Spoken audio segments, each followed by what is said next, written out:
Check, check. This should work. It should work. I hope it works. Hello, ladies and gentlemen, and welcome to another episode of Under Construction. We're back on Tolbrand as usual. Nothing really exciting. I've been away for a bit. Things were crazy in my life, and I'm back. So, those of you who have been following the things that have been going on closely may know that I got a new graphics card put in this computer. Well, I put it in this computer. Um, Hello Dragon, hello Sherry, hello Badger. Um, and of course, I'm sure everyone wants to know, does the new graphics card prevent me from playing not Tetris? I know that was the question on all of your minds, and the answer might shock you. Actually, it probably won't shock you. The answer, I'm pretty sure, is no. I haven't tried it yet. It works just fine. You haven't missed much. Just been a busy couple of weeks. I was not able to do under construction. So, again, part of that was because, part of that was just personal crap. Part of it was me doing upgrades to this computer and other computers in the house, including the one behind me, which is Gloria's. It's just been real busy. I'm sort of trying to make up for that by starting on time. Although that's not really. We have another open TTD server now. If you're on the Discord, you can get access to that if you're at least fan rank. I am trying to be as active as I can with that. It's open to all fan rank and above. And yeah, we're just gonna have a normal day, except the game should run better now, and as a result, we may be able to do AI again. We might be able to get some more AI work done. Life is more important than my magnum opus. Yeah, no, honestly, I can't even tell you what half of the crap was. It was just like, oh wow, there goes Thursday again. I just sort of realized that, oh, right. It's like 9 o'clock on a Thursday, and I'm going, oh, today's Thursday. Oops. There goes under construction again. I think once I made the conscious decision just because I wasn't feeling well, but, feeling good now. Feeling much better. 3 versions of PRL01. You could use that. Been doing MPS to sort of, stave off the Trainz blues, I guess. I can show you guys around some of that later, because it works a little better now with the computer being upgraded. Can I fit this in here?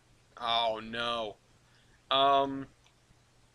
As for OpenTTD, I'm sure we will get the OpenTTD people showing up on the stream sooner or later, but those who are not on the server should probably be told that we are doing a Colorado map, and like a height map of a big chunk of Colorado, and I even went and snagged Colorado town names for it to make it more fitting, and both Durango and Silverton popped up, which isn't really a surprise too much because they're both in the pool, but what is surprising is that they popped up at complete opposite edges of the map. So they are about as far apart as they could be, and the moment I saw that, I knew what I had to do, which was I had to become the Durango and Silverton Railroad, and my goal is to connect the two with a passenger train. We are playing XXX mode, which is an adaptation or sort of a sequel to the extreme mode that I was trying on stream a little while ago, if you guys remember that. And it seems to be going pretty well. People are getting a foothold. It's taking a little bit of discovery on people's part. It took a little bit on my part when I started to play it. Unfortunately, I didn't really get to chronicle that because I wanted to sort of do my rules that matter sort of thing, where I had to follow the goals and this, that, and the other thing. I shouldn't have done that, honestly. I should have just played normally, and if I do stream more of it, I probably will just play normally. But I might stream some from the server. I don't know. I also have a new series coming out soon. That's the Game Exchange with Gloria and I. Still working out the kinks, but we have 3 episodes recorded. Gloria has a single episode in Portal, and I have 2 in The Sims 4, and we are in trouble. I do not really know what I'm doing in The Sims. Oh, shoot. I'm not paying attention. I need to get some freaking blocks down. Oh, no. Oh, no. That was it. That was my last hope. No, no, no. Ah. Oh. We did not break a top score. Oh, well. Let's go work on a Trainz route. Um, let's turn that off. Boop. Let's load up into the map here. It's going to be nice to be in a map where stuff actually works, though. Because in MPS, none of the industries work yet. Well, the extremely basic ones do, but the multiple industries and stuff, all the stuff that saves its config on the session layer, it does not work. Show your audience what you found in the Minecraft chat? What? Oh, yeah, that's beautiful. Hold on, I have the ugliest building on the planet. I really need this building modeled for MPS. This is an earlier version of it, too, because I don't think I put the stack on it yet. Oh, wait, no. Dean, you just went over there. You just went over there. I never put the stack on it. I might have put the stack on it in creative. Anyway, I was actually showing someone around. I was showing Gloria's aunt around because I think she has like a latent interest for Trainz because she was extremely she engaged in vigorous dialogue. The hell was that? Oh, it's my Verizon bill. She engaged in a vigorous dialogue with me about the East Palestine wreck, and that was a lot of fun. And then she came over, and I was just like showing her Trainz stuff because that's what she wanted to see. I don't know. I don't know where to go from there. I think she might visit me at the PN at some point. Anyway, we have some more blocks of Pan Am to get done, but honestly, we are reaching the point where we're going to have to start building terrain again soon. I did put this road in, I think, at the very end of the last episode, and then let's see. I mean, we could put in 2 fields over here, maybe?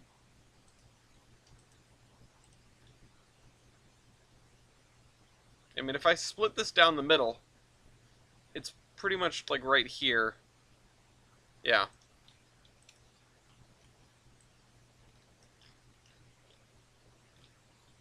I think I might put the farmhouse up here for this. Let's see.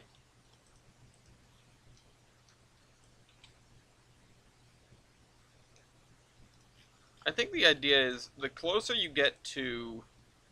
Oh, we didn't do anything for these either, but the closer you get to the town, the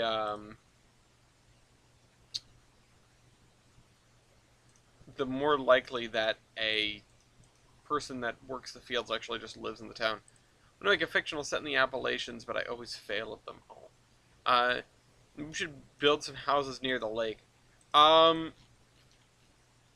I mean, this is gonna be... Well, that was half of my thought of putting a house up here, but I don't think this is the kind of sort of landscape that you're gonna like put your house along the creek here. I feel like the other issue is I can only make rivers so small in Trainz. This river in reality would probably be substantially smaller than it is right here that we're seeing. Also, with this valley being what it is, I wonder if this is sort of the wrong shape for this. But either way, we have some stuff to build. We can't spend the whole day deliberating on what may or may not be. I just need to pick a couple textures and start going nuts, I think. Although I need to delineate the middle, probably with a ruler, just to mark it down. Hello, Mew. Badger, if I can give you one piece of advice when it comes to building a fictional, it's... Honestly, yeah. One singular piece of advice. It would have to be... Take baby steps. You know, work in small pieces. Don't try to take on your whole map at once. Don't go crazy. It is so frequent that I see people planning out these huge sections. I mean, even this is a big piece to do at once, which is why I've broke it in half with Pan Am. Um, and I know I've said it 100 times, but when you have a big piece of landscape that you're working on at once, it's really tough to feel like you're making progress. You know, you might be able to finish a chunk of it in a day, but you look at that compared to, sort of the whole of what you're working on, and you go, oh man, I'm not even making a dent in it, right? You don't want to feel that way. You want to feel like, look at what I've done. I am making progress towards my goal, right? So that's why you want your pieces to be small. And yeah, I mean a section like this is 7, 8 miles, because this is 15 by rail, but it sort of meanders a bit. This is a little bit straighter, so this is 15 miles, I'm pretty sure, same as this, and it's you know, it's it's big. It's big. So I broke it in half. I made a town. I made up a town. Um, Trainz released some new stuff. I'm surprised I haven't heard about that via Tyler. I always feel like I'm being encouraged to go and download things from there. And the reason that I phrase it that way is because, as you guys know, I'm trying to build this all with stuff that's, sort of freely available on the DLS and things. And I know I've been digging more into DLC content, but no third-party stuff. That's what I've been really trying to avoid. At least if you have DLC content, as long as the people have the DLC, they can get in to your route, similar to MPS. Uh, Although MPS is a little bit more, I think there are more, there are other factors there. It's less straightforward. But I mean, obviously you have to let somebody into your route in MPS, but that's beside the point. Point is, I forget what the point is. Oh, the point is I can't go download things from Trainz as much as I would like to. As much as I am being shown beautiful things and going, oh, look at this, look at these, F units, these steam engines, this, that, and the other thing. I can't do it. I can't go and download anything, because if I do, I might accidentally place it down on the map, and then that's going to cause me a headache later. I don't try to use things that are even, I don't try to have things downloaded that I can't use. There are a couple of K&L things, because I have some K&L content from ages ago, that I would love to use on here, right? But it's no dice. I can't. So I try not to have them installed. I use them every once in a while, but it's sort of on a whim, I'll install something and use it. As opposed to, just installing them all immediately or automatically, right? Because I own this content. I want to use it. I don't want to forget about it, or act like I've forgotten about it. But I don't want to just have it sitting around for me to accidentally throw in the map because I'm not paying attention. So, I minimize that. We'll just say I like to try to minimize that. I'm realizing that I should probably make like an agenda for these. I've thought about this for a long time. Because this is sort of, it's not an evolution of the weekly timetable by any stretch, because this is not a show that's geared specifically for like a weekly update of this, that, and the other thing. If anything, that stuff is going to come through the podcast, because I have a specific section dedicated to that. But I think about this and go like, oh, there are so many things that I could talk about, but instead I'm just going to go down the same rabbit holes that I always do. Or someone's going to say something in the chat, and then I'm going to fall down that rabbit hole, whatever it may be. I like this. How goes the Panamining? Panamining? The what? I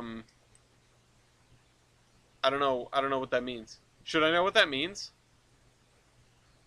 Panamining. Oh, Panamming. Panamining. Panamining. Oh, for God's sake, Bender. I mean, it goes the same as it did last time. You know what's fun? Now that I've done so much MPS, I'm actively looking out for like other people's cursors. I expect to see someone's cursor just trundling across the ground next to mine, and that's one of the things where I've been on MPS and I've thought I've been alone because I always hide the chat window because it takes up so much space. Um, and then I'll see someone's cursor just like appear next to mine and then disappear, and I'm like, oh, who's watching me? Who's here? And I'll zoom out and I'll see someone's name on the map and be like, oh, hi, Kevon, or hi, TJ, hi, East, whatever. Some people come and go fairly quietly and fairly frequently. I don't feel like I ever know when Dean is on. I just, sometimes he's there and sometimes he's not. Absolutely no fanfare with his arrivals and departures to MPS. Whereas some other people are like, I always know when they're going to go on because they start talking in the chat and then they get on, and then they're always just like, oh, this and that and the other thing. I think East is one of the people that I always know when he's going to be on. TJ, I just always assume he's on. Speaking of, what the hell? No, why did he go to 4chan? Don't go to 4chan.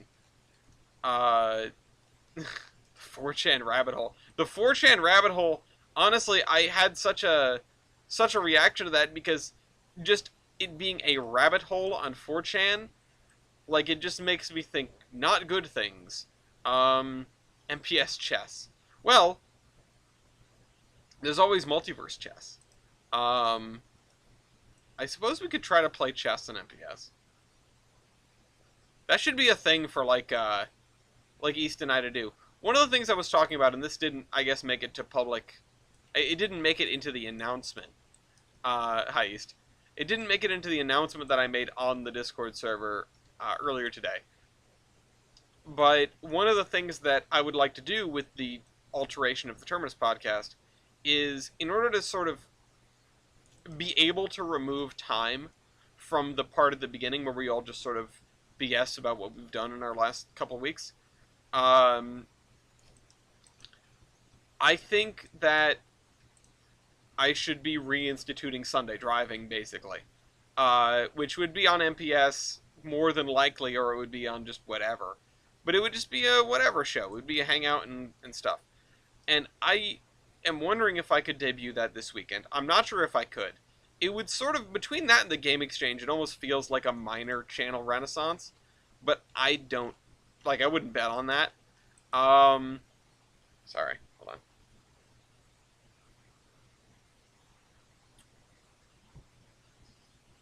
But, I would hope something's happening. I have grand plans, at least. The weekly timetable's right here. Actually, the weekly timetable is, it's a combination of whatever I want to talk about here and the section at the end of the terminus. That's it. Lines West had center headlights that looked really weird.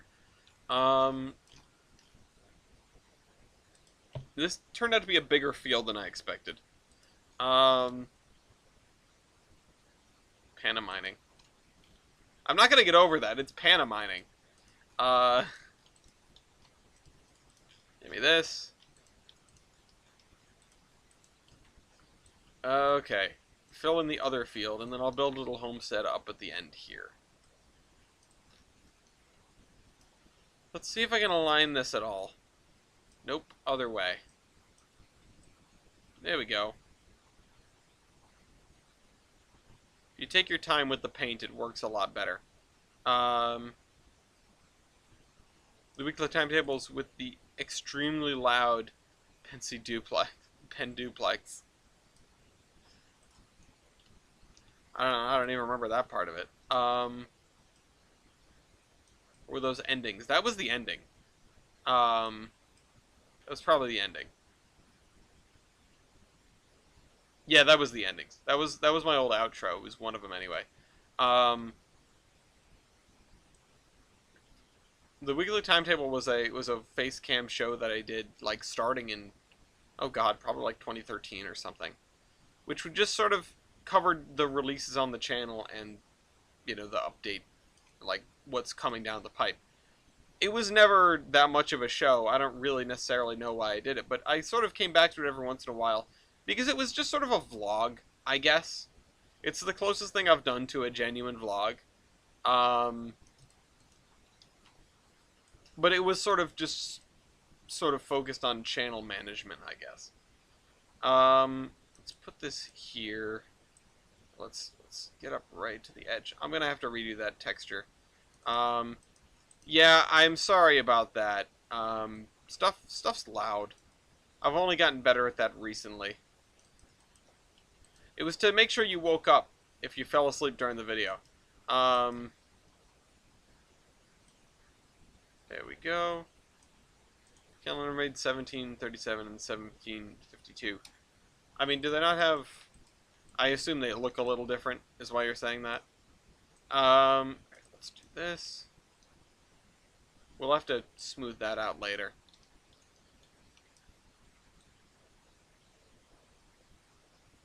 I would love to see that, I think it was, what, one Atlantic that got poppet valves as a test? Or was it a K4? Well, there was a K4 with poppet valves. The PRR had a lot of locomotives and they could just throw stuff at the wall and see what sticks. I recently... There was something on Reddit about that. Oh, the prototypes for the K4s and L1s. Oh, yeah. Well, I mean, I would wager that there's not a huge market for prototypes specifically. Because, you know, people want the real deal. There are only one. I mean, if you can make a locomotive and have it be the equivalent of 10 locomotives, why do that? Why not do that and just do like one instead? Okay, so I think we're gonna go, excuse me, back to the checkerboard here after we cross the river. We'll see how that works.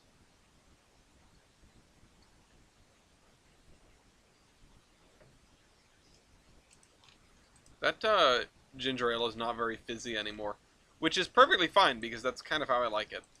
But let's see. Smooth this out here. I want to sort of come up to right where it starts to go down. But it's tough to tell a little bit. It's a little bit tough to tell. I mean, I mostly drink water. I drink ginger ale when my stomach's upset.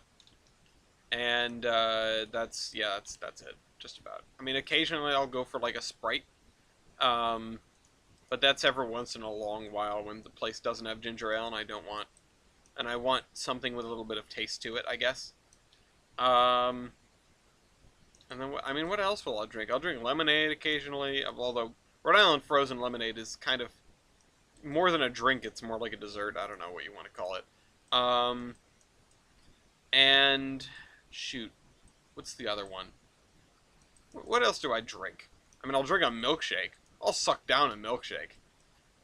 To my own detriment, might I add. I am lactose intolerant, but, oh man.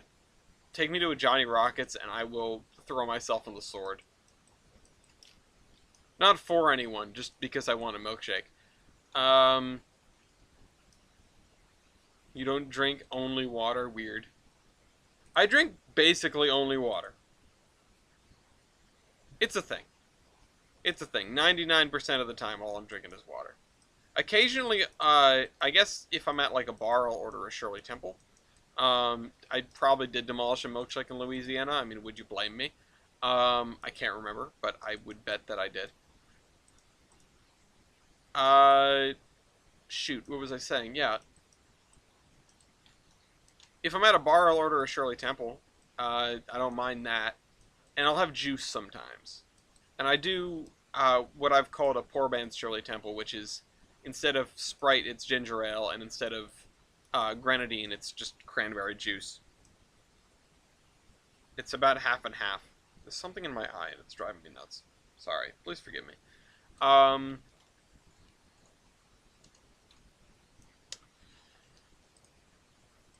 Yeah, so, you know, I'm not 100% a water drinker. I'm like 99% a water drinker. Water's good for you. It's so uncontroversial, you know? There's effectively no way you can drink too much water unless you're like chugging gallons all day long. Want a spread cranberry? Yeah, but I mean, do you guys have any like guilty pleasure drinks that are not alcoholic? Because I mean, alcoholic that's a whole nother can of worms that we could open. I'll just say my piece, which is that I don't drink alcoholic drinks, and my rationale is that I don't really care for like my own drunkenness, uh, and as a result, well, I don't like the taste of alcohol. I don't care for my own drunkenness. As a result, if I was ever gonna drink alcohol, I would drink something where I can't taste the alcohol. But at that point, why drink anything with alcohol in the first place? Um, Milkshakes are like my guilty pleasure drink because they hurt my guts. Um, PR made a Camelback Atlantic, then they made a conventional. That's not a drink, but okay. Uh, but I mean, good. They removed the Camelback part of the Camelback. That's the bad part. Oh, I need to go down this line here. I have had a Jello shot once. I didn't enjoy it. I've had like a sip here or there of this drink or that drink. I've been going on only water for like a year now. It's so literally other than water, but right now I've got some Coke. The thing that I've heard about people going from like water to soda, specifically to dark soda, after you haven't had dark soda for a while, is that it tastes like so sickly sweet. And that's kind of the vibe I get from it. I've never really been a fan of dark soda. Coke, Pepsi, Diet, Dr. Pepper, that sort of thing. Um, it's just never tasted any good to me. And that's not to say that like I don't understand why people might like it, because it is just like sugar in a bottle. I understand that it could taste good, but eh. And it's not even like I'm drinking to be hydrated. I just like water. I just like it. It's easy. It's always there.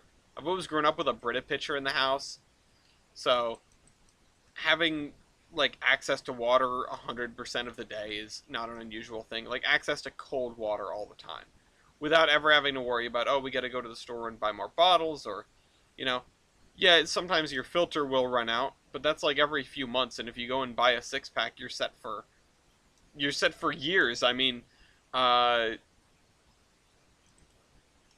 that's just Brita, whatever. This was not sponsored, but it could be. You juice or some Gatorade and stretch it with water because I like flavor.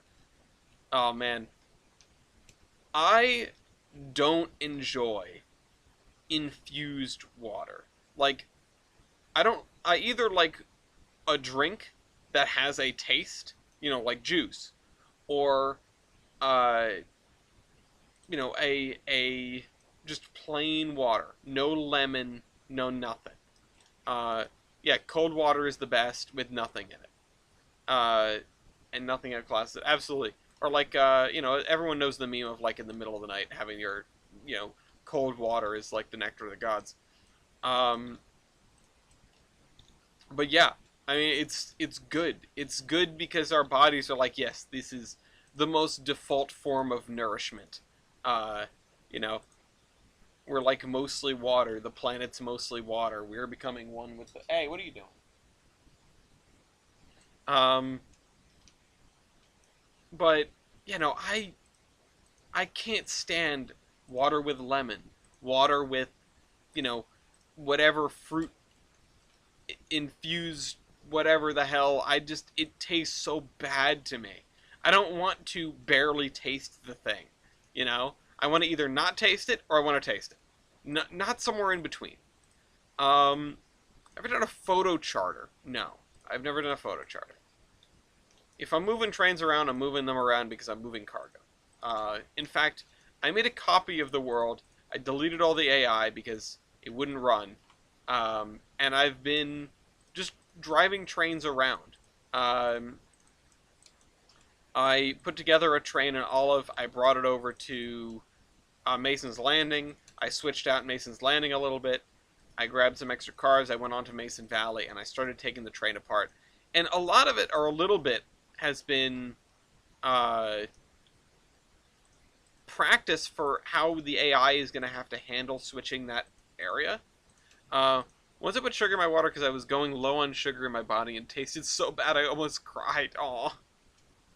Oh yeah, sugar water is nasty. Salt water is also bad. You know how people say like, well, I mean obviously salt water is bad, but you know people are saying like, oh, you got a sore throat, like gargle salt water. I've never been able to do it.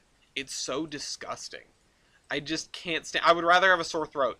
Um, I'll just take the sore throat at that point. I will nurse it with like spoonfuls of honey or something. I like doing that because who doesn't effing like honey? If you never had a honey stick, just like honey inside a plastic, it looks like a pixie stick almost, except it's honey in there. So good. Go to your local farmer's market and buy some honey sticks and just enjoy bee produce, bee vomit. honey's honey's way too good for being bee vomit. Um, all right. Let's do this. And water means more if you're like working outside too. You know, I know people swear by Gatorade. I don't like Gatorade either. Um, but if you're like working out and sweating or whatever, it's just like your body is just craving water, and it's the one thing that is guaranteed not to make you more thirsty. Um, but anyway, yeah, welcome to the Hydro Homies podcast. We're just here to gush about water. That was not a pun, by the way. Um, I almost got drowned multiple times in salt water. So prefer that than getting a sore throat, worst thing ever. Uh, shunting is fun. Shunting is all I've been doing in MPS aside from trying to build stuff. I mean, most of my real hardcore work with realigning the rail network of the city of Geiger is done, which I'm very thankful for. But this oh my foot's falling asleep. I'm gonna end up shrinking in the chair because my foot's falling asleep. But yeah, this world is just there's no working industries, so I'm just sort of moving stuff around between one yard to the next in MPS, and it's still been fun. People will put down cars and I'll just go, ooh, I'll take those. You're not using them, I'll take those. There is currently a big there's an epidemic of AI drivers though that are not attached to any vehicle and so are just clogging up the list and no one can get rid of them. It's a little bit absurd.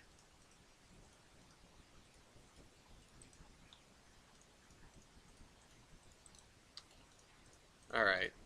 Let's come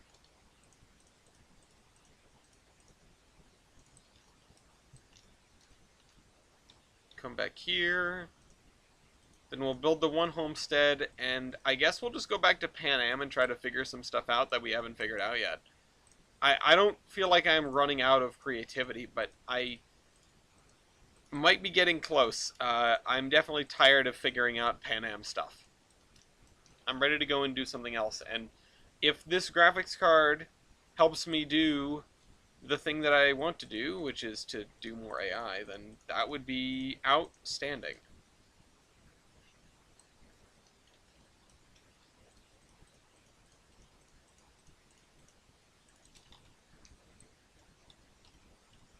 Also going to maybe mark off. I might want to make some adjustments in one of my spreadsheets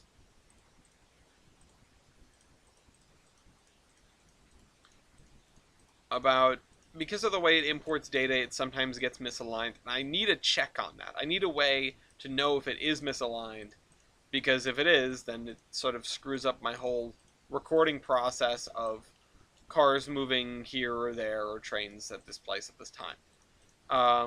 I do also need to run more sims where I pay attention to given things. Did this nation have slavery? That's an interesting question. I have never thought much about that. I mean, it had a colonial era, so potentially. I'm not necessarily going to say probably, but that's a good question.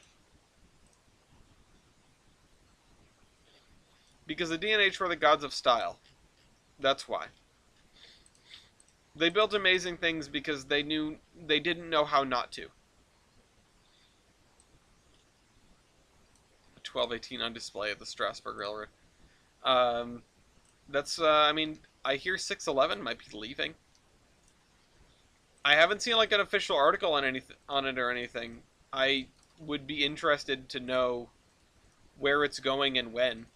But I thought it was just going to stay on display at the Red Museum in Pennsylvania for the rest of time because it's not allowed to leave Strasbourg anymore.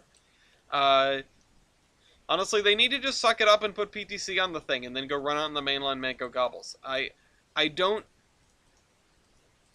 Like, I understand that there is a physical, like a real monetary cost involved with putting PTC on a steam locomotive. But they can figure out how to do it. They wouldn't be the first people to figure out how to do it. And, like, that is the next step in your excursion career. So many, like, there are organizations that are pitching a fit about putting PTC on their locomotive. And I get it. It's not something you want to do. It certainly wasn't something a locomotive was built with or for. But, come on, guys. What are you here for? You're here to run the steam engine on the main line. If the FRA is making you go through a couple hoops to get it there, it would not be anything new. If not, your locomotives are just going to be entombed at Strasbourg for all time.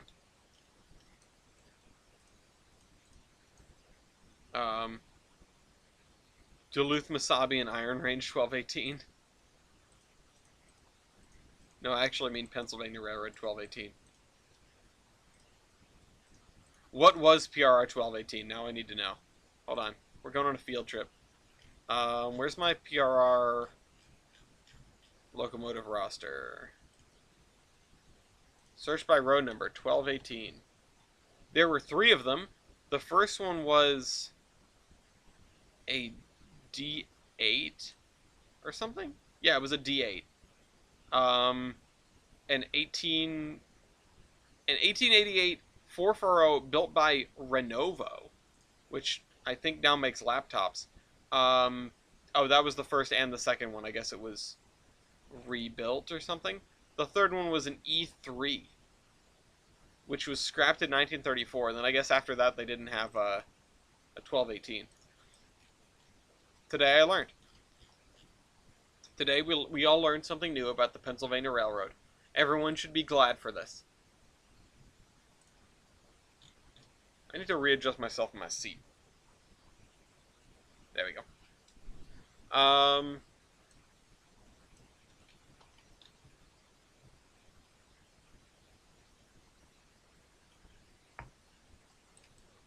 There are pieces of the history of this nation that I've never even thought to pick apart. Except Rodney, yeah. I laid my eyes on that man at the Big E, but I did not want to bother him. So I wasn't like, oh my god, you're the guy! Say like, empties East, empties West. I'm pretty sure some people in the Discord got a picture with him. I was not with them at that point. I was busy manning my booth. Alright.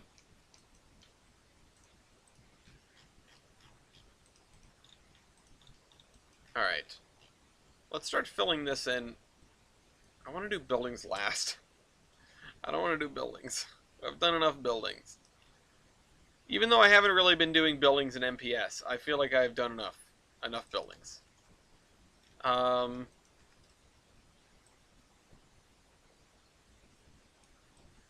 fill this in here.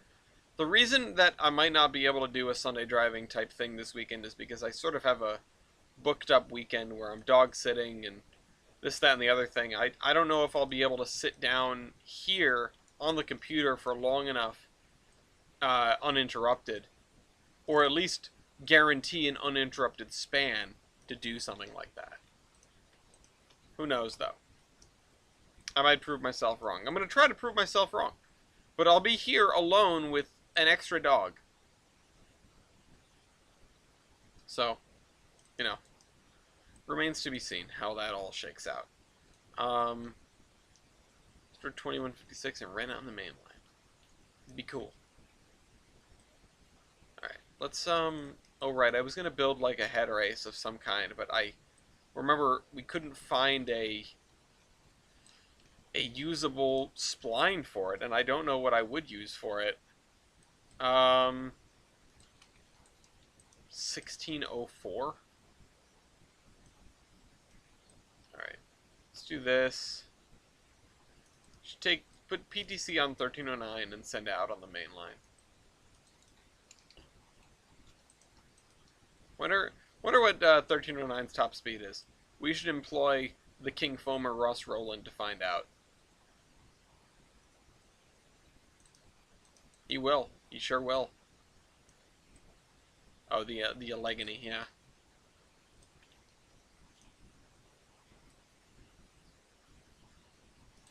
There we go. We have a river. Well, we have sort of a river and sort of a lake. We need to build a bridge here and a bridge here. Well, that's going to be easy.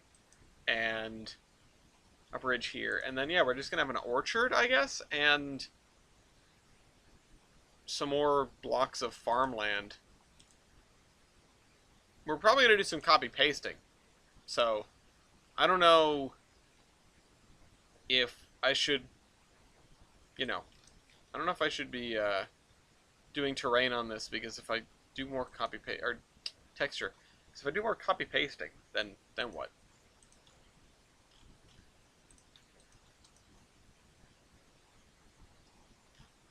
Let's find a 4 square of tiles. How about this one? Let's do some copy pasting. Alright, give me this.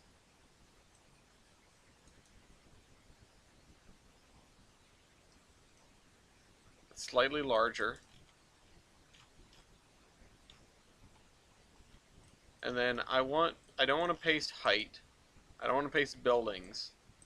I do want to paste splines, but I want to overwrite and not, I want to overwrite and not, or no, I want to add and not overwrite, sorry. Okay, I was a little off. Let's try that again. Still a little off. Can I shift it like that? Or does that not line up? That doesn't line up. What if we rotate it like this? Hi, baby. That's sort of lined up.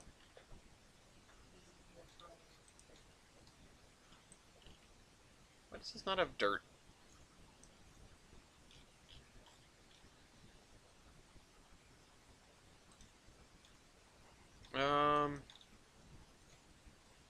Let's try it in a couple more directions just to see.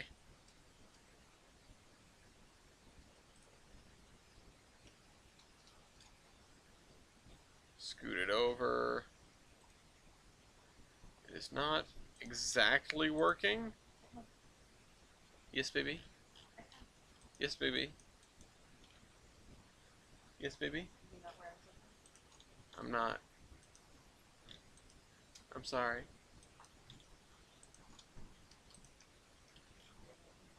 Yes, baby. It's cold. It's cold. It's cold. It's cold. It's cold. Ah! No, don't put it inside the collar. It's cold. Hi, baby. Why are you so red? All right.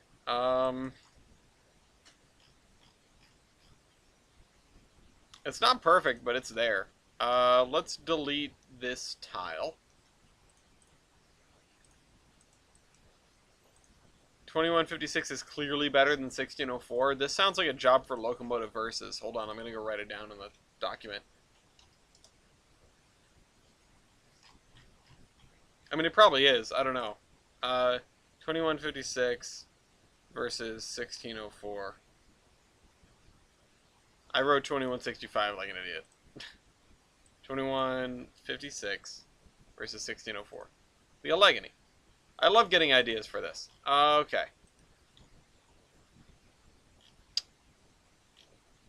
This is not quite aligned, but I think we're just going to have to sort of deal with that.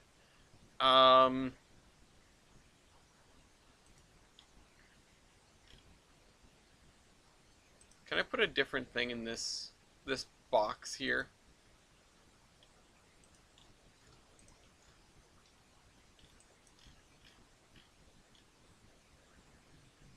I'm wondering... The thing is, if I go much further without terrain, I'm going to just be hitting the edge of the world. So that means I have to start working on terrain again. And I don't really want to. But, I mean, what do I want to do? I keep saying I don't want to do this, I don't want to do that. What do I want to do? Not much, really. I want to drive trains around. Which is a weird thing for me to say, because I'm being mostly a builder. You know, I'm mostly a builder. I'm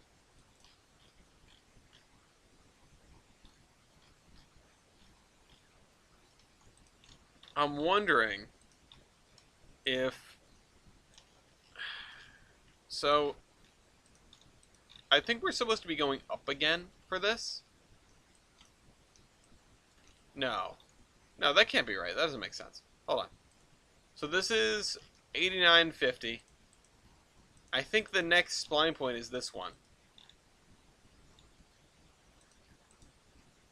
Are these two connected? All right, let's break them because I don't want to have them connected. This goes down, right?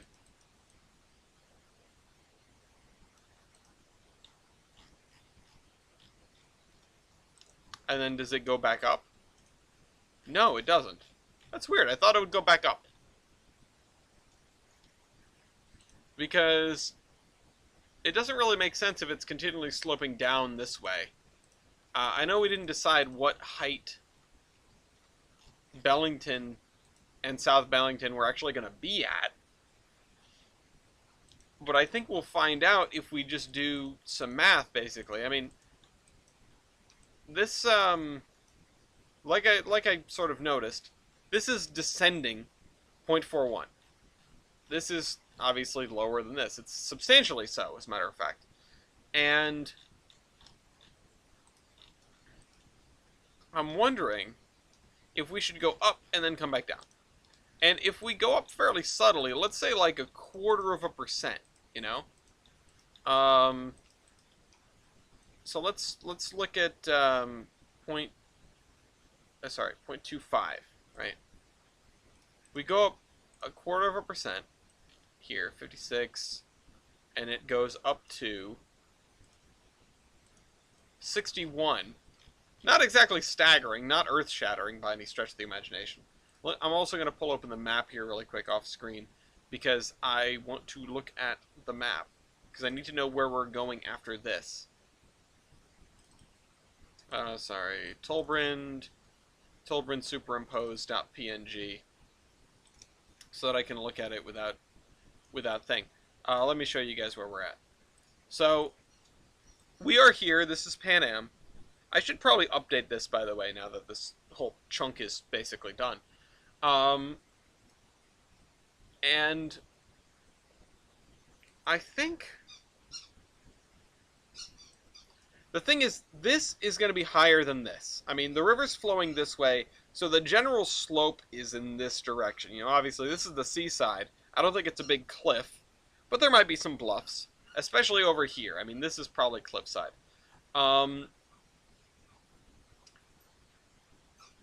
This is almost certainly an ascent that is relatively steep for the mainland. Probably something akin to this, honestly. And it's going to punch through here, and then it's going to descend even steeper. This might be a straight 1%. It might even be more than that, although I did say the steepest grade on the Gilson Eastern is a single percent. So, yeah, I mean, and this is, I don't know when we're going to do this. We might do this next if we feel like we're on a roll with this, but I really did want to do this area in here next. Honestly, maybe I'll have you guys decide. I don't know. Maybe you guys can weigh in a little bit. You can certainly try to convince me. I won't stop you. I can't see the chat, though. Did I not share my screen? No, the map. Oh, my stream here is not even remotely live. Oh, let's turn that off. I don't want to hear myself. So, Also, we have the highway coming back in Bellington. Anyway, um, so this is clearly up because it's up from the seaside, down, up, down, up, and then up, up, and away. Um, so yeah, yeah. Let's just do it at a 1/4% up, and then maybe we just grab. Where's the track?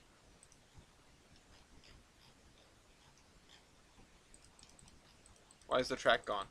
Why is the rum gone? Um, what is this again? It's 0.41. All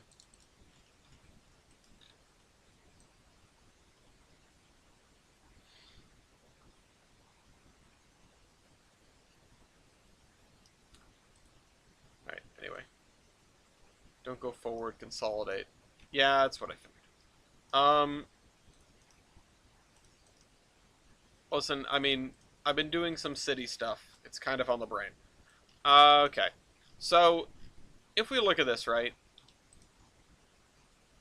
we're going up and then down at least to the riverside. Down at least to like here. And then maybe it flattens out or something. I mean, these are not very large rivers. They're not going to be navigable by any stretch of the imagination. Um, in fact, it would stand to reason that these rivers are very not navigable. Oh, let me check this against the map again. Okay, yeah, so there is just one river. But it is going to be bigger than this one, which is just a spline. In fact, I feel like it might be closer to,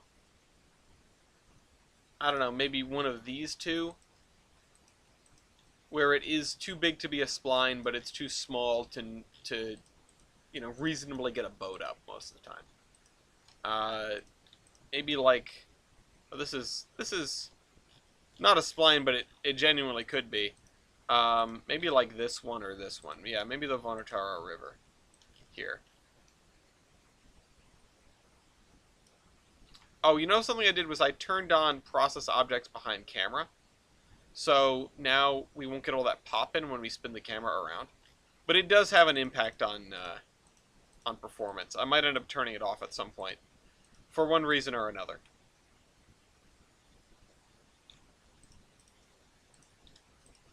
So, what do we do with this information, with this thought here? Because is it just going to be dead flat? Are we going to make it dead flat?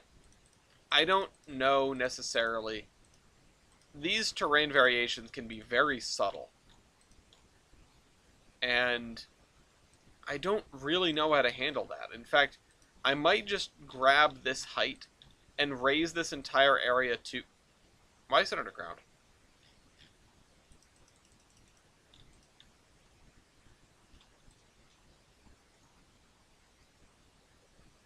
Oh, that's why. Oh, crap. I've screwed things up. Hold on. 0.25. I applied this gradient to the wrong thing.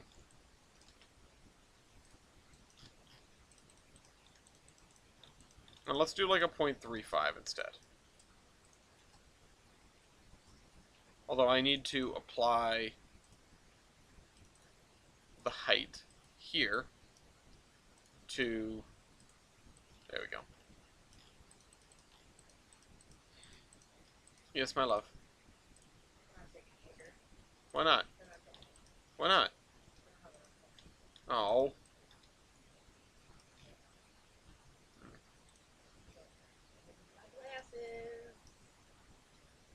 Yeah.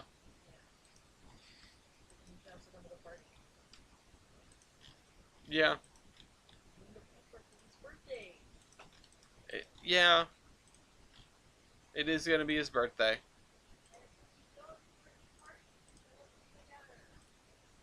I'll think about it. I don't know.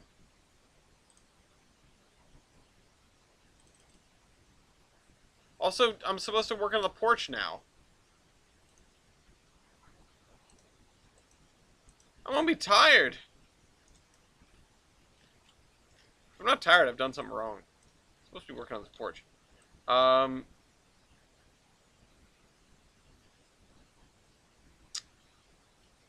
I mean, I'm not gonna just jump into South Bellington right away, or Bellington and South Bellington right away. But part of me wants to just level this area and get it over with, because this is going to be the lowest point in this area, and it's probably going to be this height. Or it's going to be, excuse me, the lowest sort of river point. I mean, if I refer to the map once again, we will be following this river with a railroad, so we sort of have to let it increase in height as we go along.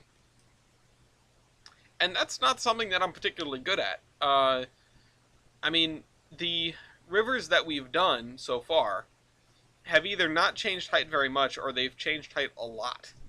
And, or, you know, either they haven't changed height at all, or they've changed height a lot. And that's something I need to figure out what the middle ground is and how to make it work. I'm just not familiar. Let's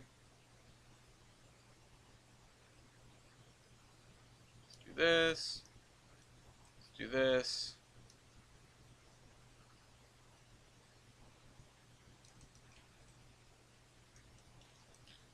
Okay, we have a river. It's very elevated. It's a tall river. Good evening, Pat. I mean, do I just stamp this all around? I think I do. I think I do. Just peace of mind. This is what I want to do right now. It'll save me the time later. We pretty much have to, unless we go and do buildings in Pan Am, we pretty much have to do,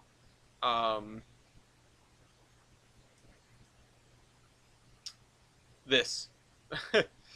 we have to go through and we have to make this area flat. Because we have to work on terrain. I mean, there's no two ways about it. Grab this. We're just going to grab this. And we're going to stamp it all around.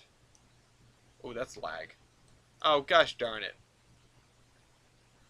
At least it tells us what we need to delete.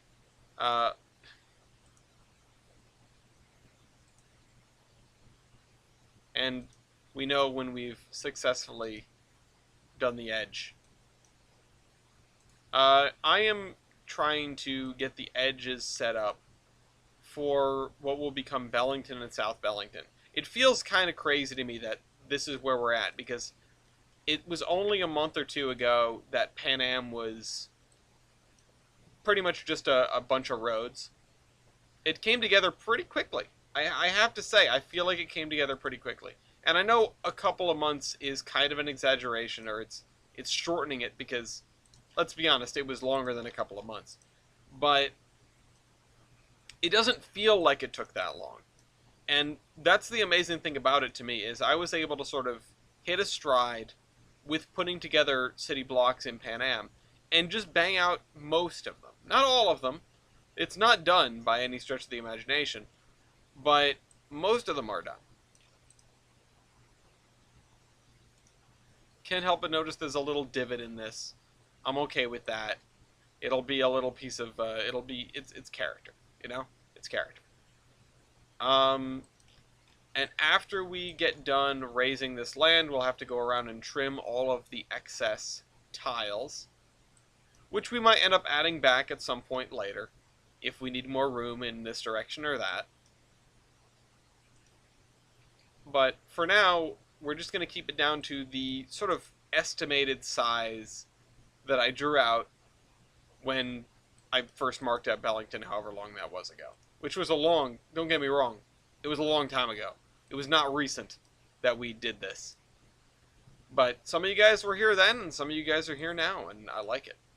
I'm glad that we're still working on this. At the end of the day, I am glad that Tolbrand is still alive in any capacity. And, you know, that would honestly be even more meaningful if I were saying that post another AI test where stuff is still derailing, and I know I cannot keep doing the AI, even with the new hardware. But I haven't actually run an AI test. It's 8 o'clock now. If you guys want me to do that towards the end, I can, but I haven't sort of like mentally prepared or prepared my surroundings. Like, we haven't ordered food or whatever that's going to show up, or I haven't asked Gloria to make food for a given time. Although maybe it would make sense because we have stuff to do that's like realist related after this. Like I said, we've got the realist is back. The game exchange is coming. First episode probably on Monday. Hopefully, I remember this coming Monday, and then weekly episodes after that. It's going to start with me playing The Sims 4. I made a character modeled after myself, which is most of the first episode, and I got some interesting traits and an interesting life goal that's going to be difficult to pursue. I will say that.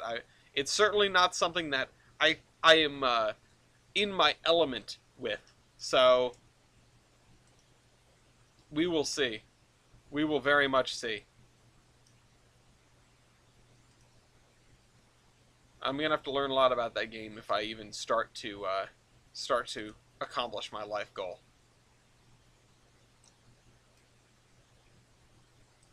All right. Thankfully, I have Gloria looking over my shoulder, uh, and helping me out with it because otherwise I would not know what I'm doing.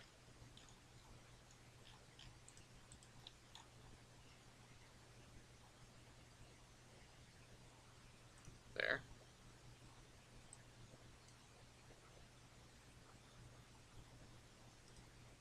Here. Come on. There we go. I missed slightly. The lag makes it not work so well. Is that life goal becoming glorious leader? No, but I'm not gonna go beyond that to tell you what it is. I feel like you should probably just watch the show, and I know that that's sort of a distant early reminder because it's not out yet. But don't worry, it should be out within a week. If it's not, then yell at me. I don't know. I'll put it out at some point. I want it to be on Mondays because it's the only day right now that is completely empty. Even though I'm not doing royales or anything right now, uh, my Tuesdays are booked up. Booked up. My Wednesdays I want to keep free. My Thursdays obviously are booked up, and my Fridays are community playdates. And the weekends, hopefully, it won't be too difficult to pull the podcast together anymore with the way that the way that we're going to be getting co-hosts again, hosts, co-hosts. Um, Venkman, Venkman, psst, hey, he's eating the drawstring for the curtains, for the blinds rather.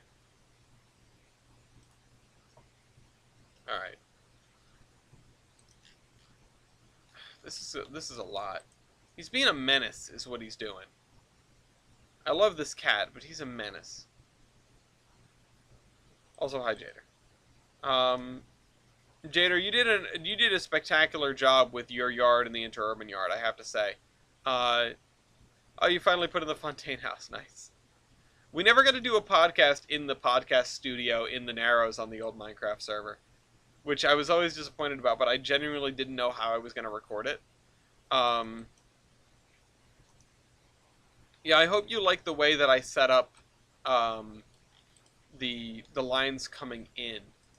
I know I was tempted to I was tempted to build my little railroad cloverleaf intersection, but I dissuaded myself from doing that.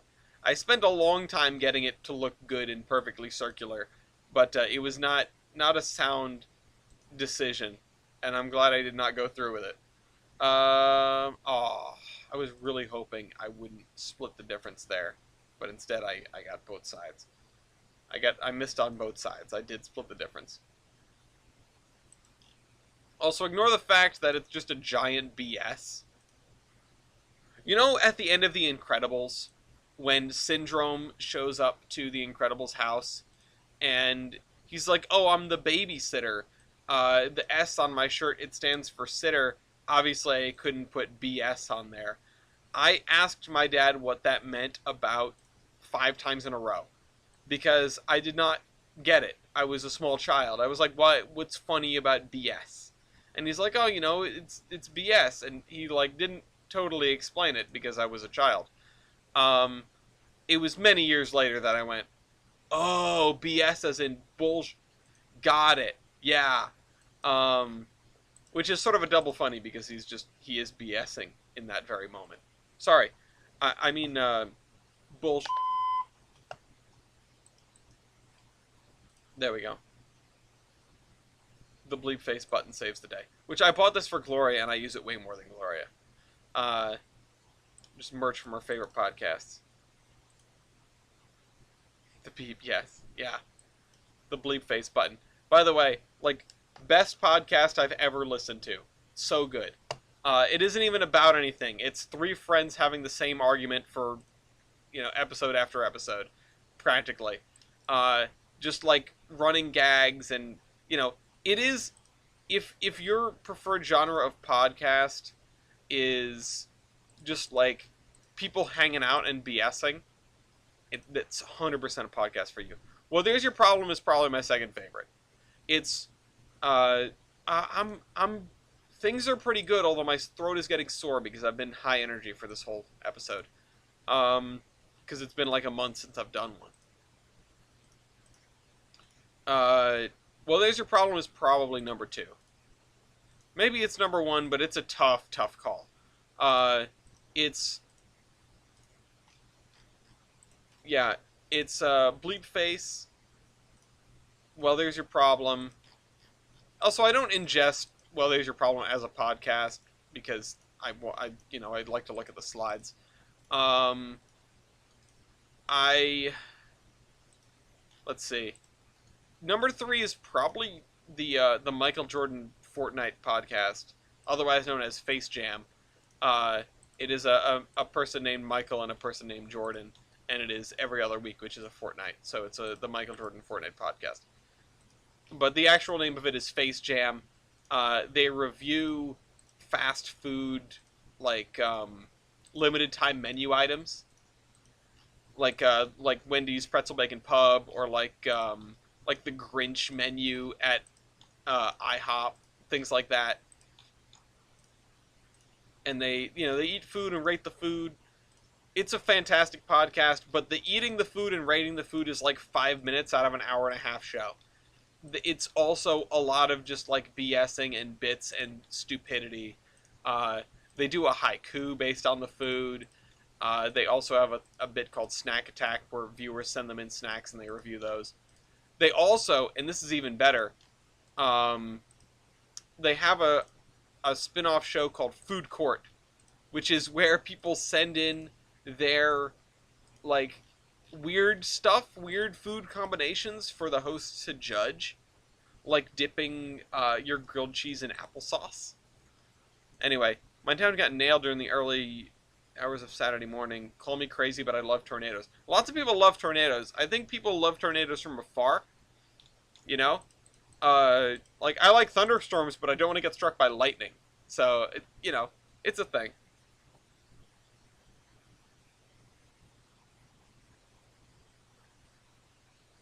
I also am gonna need to mark this down. Also, the track has once again disappeared.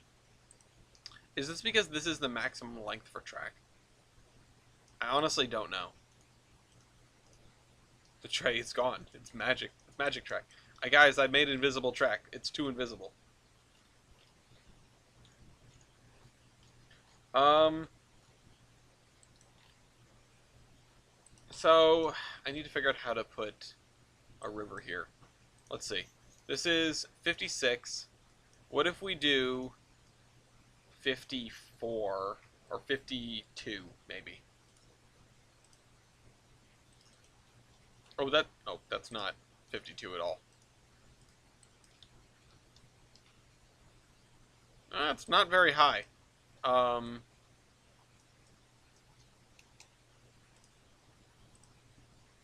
Pat, I think you skipped a couple of lines. Let's see. I mean, I could just build it up to the level of the track and then go from there. part of me wants to just... Ooh, pinged me.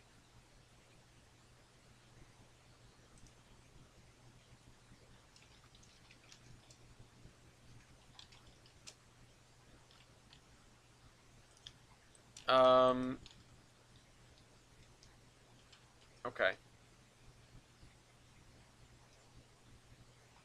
Yeah, I think I might just do it at this level, because that'll be easier. This is 56.47.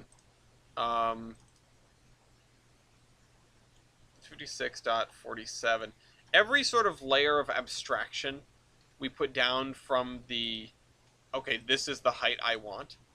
Every layer of abstraction we put down sort of obfuscates the way the railroad is going to be from our initial thoughts, and that's a good thing, because it sort of makes it fuzzy, you know? I like them up close. It leveled and destroyed that annoying artificial light. Oh, destroyed the greenhouse in town. That's upsetting. It's probably somebody's livelihood. I can understand being annoyed by the light pollution, though. There's a giant greenhouse over here called Gotham Greens. I feel like if I lived in the middle of nowhere and somebody put that up in my backyard, I'd be kind of annoyed. Alright, let's get rid of that for the time being. We have a river. I think that's... yeah, that's it. We're just going... wait a minute.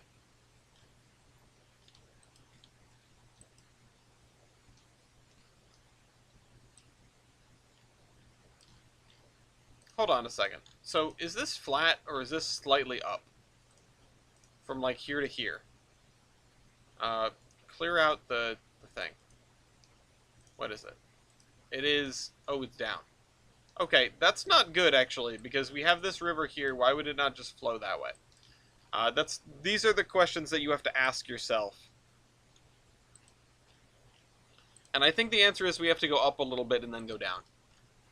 So, let us look at this and put in maybe like a 0.15 gradient from here to, let's just say to here.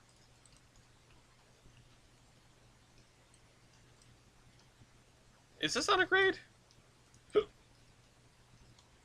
Also, excuse me, dear me. No, that's dead flat. Interesting. Once again, just sort of obfuscating here. Every terrain feature we add is another thing that the railroad has to cut through or deal with. And this is going to be at 91.76. So let's put that in. 91.76. But yeah, like I said, if you guys want to do an AI test at the end of the stream, let me know. I'll just sort of confer with Gloria, and we'll figure out if they're going to start cooking early. Then it would sort of help. You know how I don't like to eat on stream. I don't like everybody here watching me eat. I'm not one of those streamers. I say with disdain, but really, I mean, if you can make a living in a way, as long as you're not, like, defrauding people, do whatever you want. People do like to watch, like, that's a whole genre of video, or genre of streamers. It's just, like, people eating their food, because people don't want to eat alone. I get it. It's just not for me. It's not me. Alright, let's put in the edge here, because I think I'm just going to make this flat, or I'm going to go 0.01 up from here. It's going to be a bunch of terrain tracks. Well, we're doing terrain now, so this is a nice stop off from the texturing we were doing at the beginning. I like doing, you know, sort of one thing for an hour, one thing for an hour, one thing for an hour. I feel like it helps me break up the map. It helps me keep my sanity in check. The thing that I talk about is trying to do terrain tracks that are sort of parallel with the slope that you're going for. And I'm not sure we're going to be able to manage that. I think the slope is like this. But I'm just going to do it like this because it's a lot more foolproof this way, if I'm honest.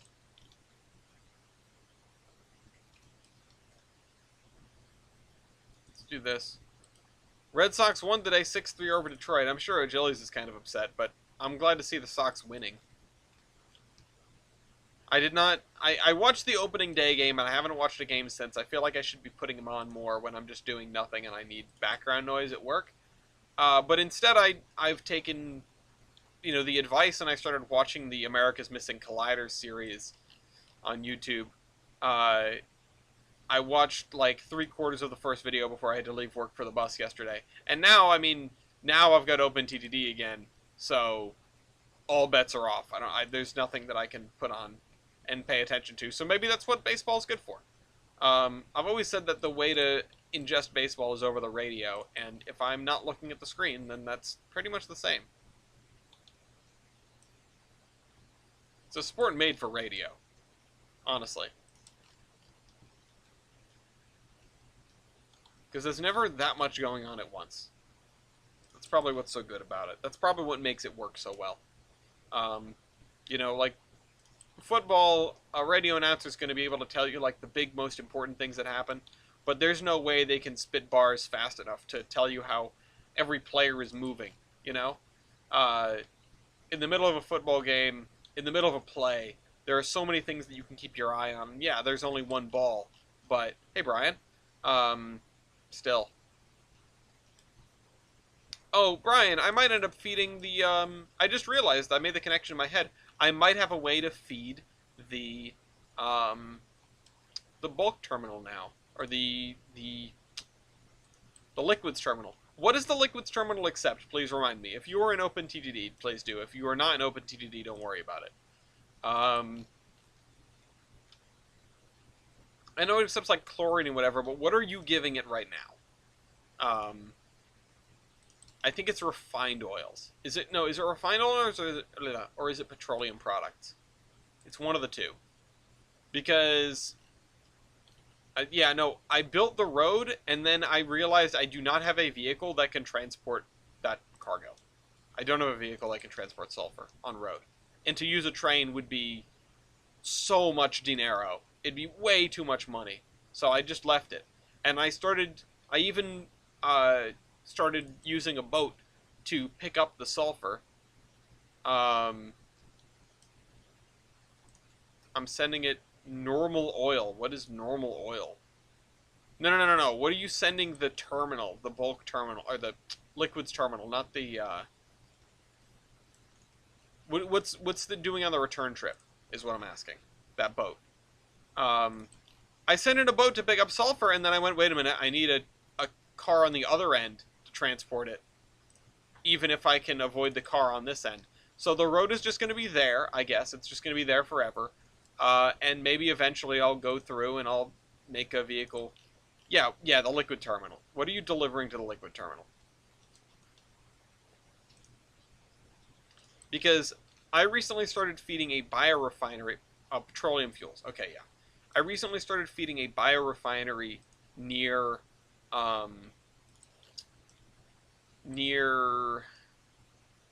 Talkies stuff, near the South Park Lake. And that is producing petroleum fuels. It's also producing refined oils. And monomer, I think?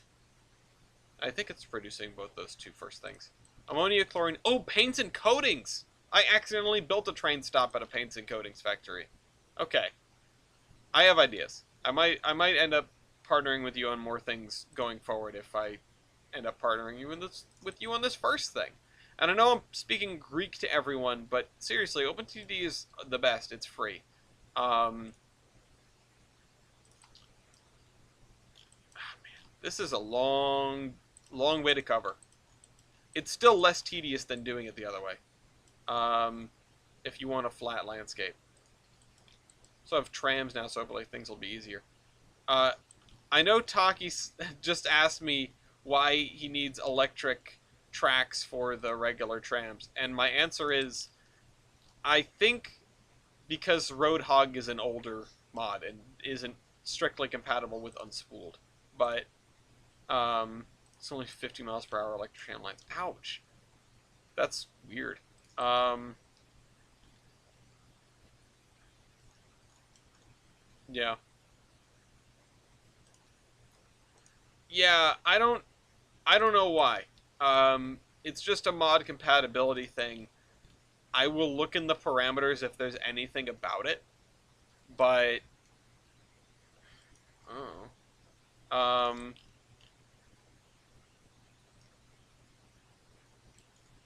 so anyway, I hope everyone's having a good Thursday, just in general.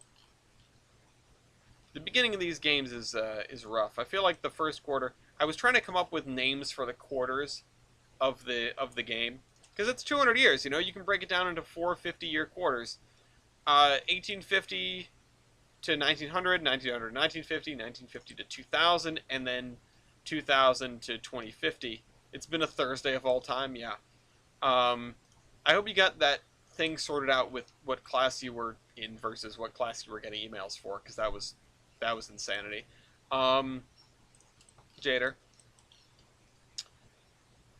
but I feel like the first quarter is the establishment phase. It's you just carve out a corner of the world in which to build your system, and you start developing it. Especially in XXX, where system development can be kind of slow, especially in the first parts of that quarter. Um, the dog's squeaking away. I don't know if you can hear him. He's far away. I'm just gonna ignore every email I get from that guy. Oh man, you sound like me with half of the emails I get for work. I'm always getting like, oh, join the webinar, or like, come to this lunch and learn, or, just random junk. Oh, the CAD team says blah blah blah, and I'm sitting here going like, I don't care. I see them pop up, and it's like, here's the big wins in the company, and I just delete them. I delete them. If anyone here uses Outlook, shows up in like the corner of your screen, Windows gives you the little notification like, oh, you get an email, and it pops out at the bottom corner of your screen, and then there's a delete button on it. You just delete it. But no, the four quarters of the Open TTD server are: the first one is the establishment phase where you're carving out your corner of the world. The second quarter is not much. I started doing terraining out towards Bellington Stellar. That's about it. That's what we're doing right now. The second quarter is the expansion phase. I mean, you get better locomotives, and despite the additional costs, you can kind of run wild because you should be making profits, and you can do just about anything. You can't do totally insane stuff like go cross map on a single train, but you get pretty close. And then you get into 1950 and you hit the transition era. And the third quarter is the streamlining phase, where you might be running into sort of situations where you need to cut out the fat. Obviously, you're going to be trading out steam for diesel in almost all cases because it's so much cheaper to run, even more so in XXX. And you're able to pretty much hit your limit and make your company as good as it's going to be in terms of operating profit, operating ratio, just coverage. You might end up ditching some things, some pieces of your network that aren't making money anymore as inflation starts to gear up in the latter part of the quarter. But for the most part, it should be just a streamlining of your ops. Also, things get to be greater capacity, etc., etc. And then the fourth quarter is survival. From 2000 to 2050, inflation's a real bastard, and you're going to be just sort of sitting on the cash reserves that you have put together over the last 150 years and trying not to go too far into debt and trying to stay on the top of the leaderboard in whichever leaderboard that you care about. And yeah, so I'm looking forward to this OpenTTD server, and I hope that there is very little that I have to change about XXX. I think it seems to be going well so far. People are just, learning, People are relearning how to play the game. I feel like a lot of people not got complacent, but they figured it out, you know? Over the last couple servers, people definitely figured out what are the optimal ways to play the game that we were playing. And I'm just putting that there as a marker. Lafayette, what was that noise? What are you doing? You okay? It sounded like he was choking on something.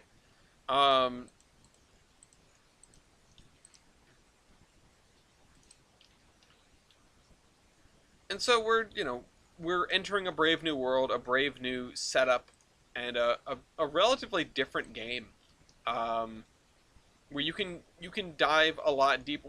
We're digging deeper into the mechanics. Presents greater rewards than just brute forcing it. You know, you can still get by if you're not gonna try to figure stuff out. You can still make a couple train lines that'll make money. You can have a couple, boat lines are easy. You're just constrained to wherever the water is. Um, and truck lines, tram lines. Apparently the tram's being annoying, but I don't know. What can I say? Um, anyway, this. Brave New World, my god, that book. Uh, I have the VHS version, like the animated Brave New World. I think I put it on once and I got 10 minutes into it and was like, wow, this is friggin' boring. Turned it off, haven't looked at it again. Never read the book. I am not very cultured. You guys, we had a discussion of literary classics in The Horseman not too long ago, which would have been great fodder for a Sunday driving episode, if I'm honest. But, uh, what the hell? What do you mean, what the hell? Boat lines are easy. Most games don't even scratch the surface. They made a VHS. I think it was either a VHS or a DVD, but it was like an old school animated, so it was probably like a rip of a VHS. I cannot remember. Hold on. Brave New World animated film. I haven't seen it in effing forever. Brave New World 2005? No, that's Sky Captain: The World of Tomorrow.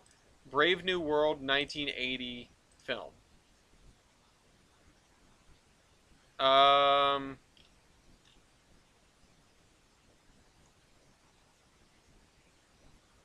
No, I don't think this is it. Was it Brave New World? Now I'm confused. Am I thinking of something similar? Because it was a 2-pack with A Tale of Two Cities, I think. Hold on. Two Cities. And there's the animated film for Tale of Two Cities. What was also in this DVD case? Was it Brave New World or was it something else?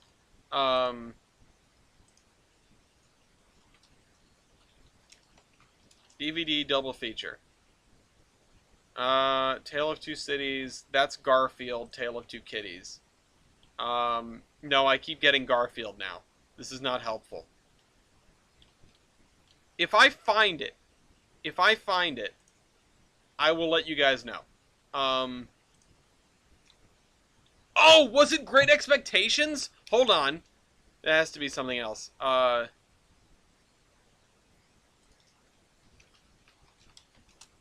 mean, it does have a movie.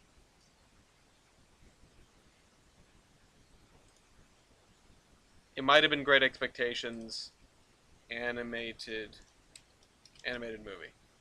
Yes, I'm pretty sure it was. Yeah, I'm pretty sure it was Great Expectations and thing. But either way, I mean, there have been movies of Brave New World. Uh, there was one in 1980. It looked like. Either way, let's go back to placing terrain tracks.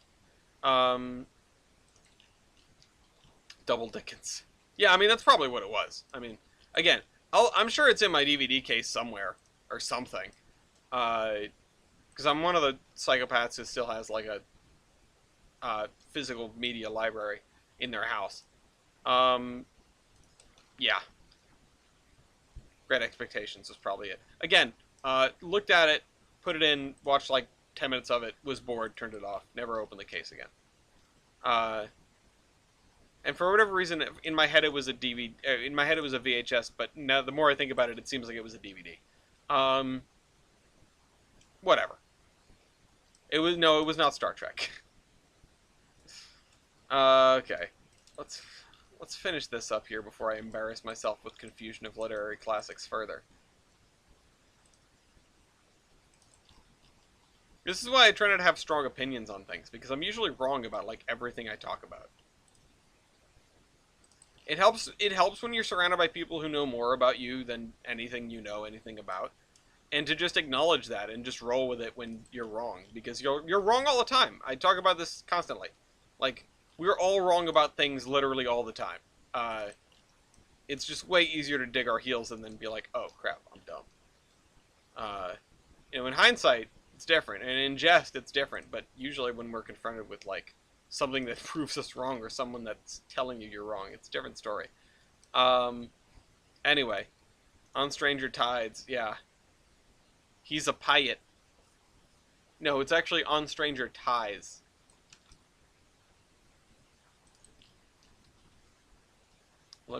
Okay, and back to this. We're gonna do this one piece at a time, okay? We're gonna get this thing done. Hopefully it doesn't look too obnoxious, and I don't know what I'm necessarily going to do in terms of terrain variation. Um, I might try one of the terrain variation things again, but will it cost you a dime? Hopefully not. Well, I do pay a subscription fee, so perhaps. Either way, you'll know it's me when I come through your town. Ducking auto cucumber. Um, yeah, we get to explore Harry not enough. Like, you see Harry for one episode out of a season, and I understand he's a wackadoodle and, like, grating. His existence is grating on both the characters and the audience.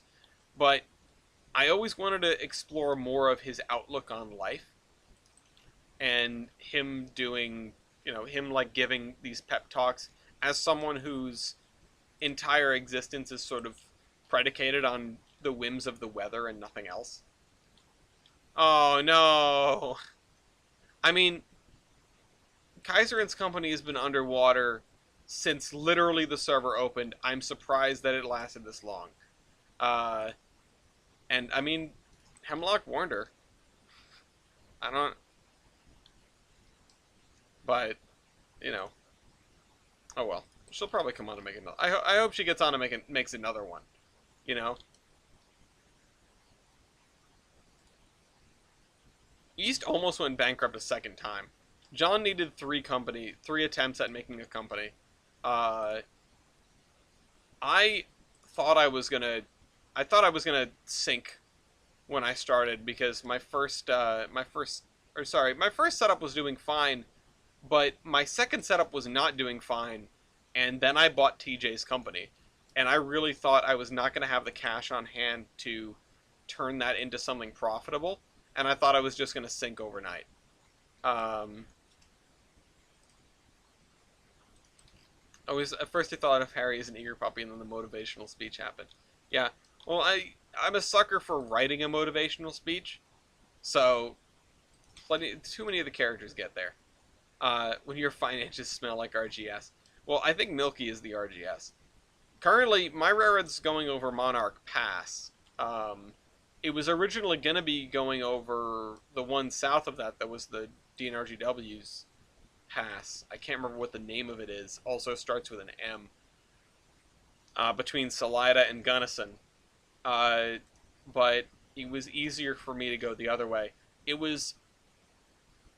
Tunnels are expensive. I made tunnels expensive, and they're also expensive to maintain.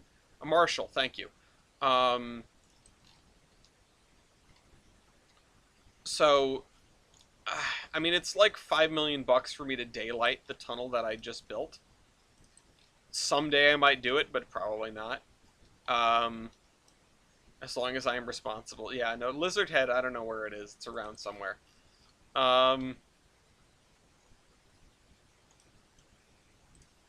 But yeah. let's see. Doop, doop, doop. Here, here. I hope people are able to adapt to the arrangement. And this is a really good map to start on too. I am really glad that that the Colorado map turned out as well as it did, and I spent a lot of time making it this way. I spent I've been learning so many new techniques for adjusting height maps. Um, okay. Most modern TV is repetitive, just different characters with the same plot and same agenda being pushed. You're describing most of commercialized television for all time. We just don't remember the printout shows. There are so many shows that were like classics of previous generations, but not classics as in they're good, but they're just very reminiscent, and they last a few seasons and they disappear. Hallmark is a weird one because they're under no delusions about what they are. I feel like they're just cranking out very similar movies for people who sit at home and do nothing but watch TV, and by that I mostly mean the elderly, I guess. Um, it's good like background television, I guess. Well, good is the wrong thing, but you know, they're the unique and standout shows. I mean, they last.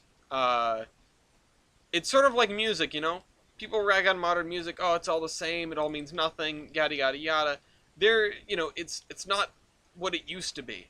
And yeah, the industry has changed in a way, but modern music, the chaff that we see on a daily basis in modern music, we only see it because it's the new thing. You don't necessarily see all the chaff that was in the rock and roll era. We aren't alive for that. That isn't right now.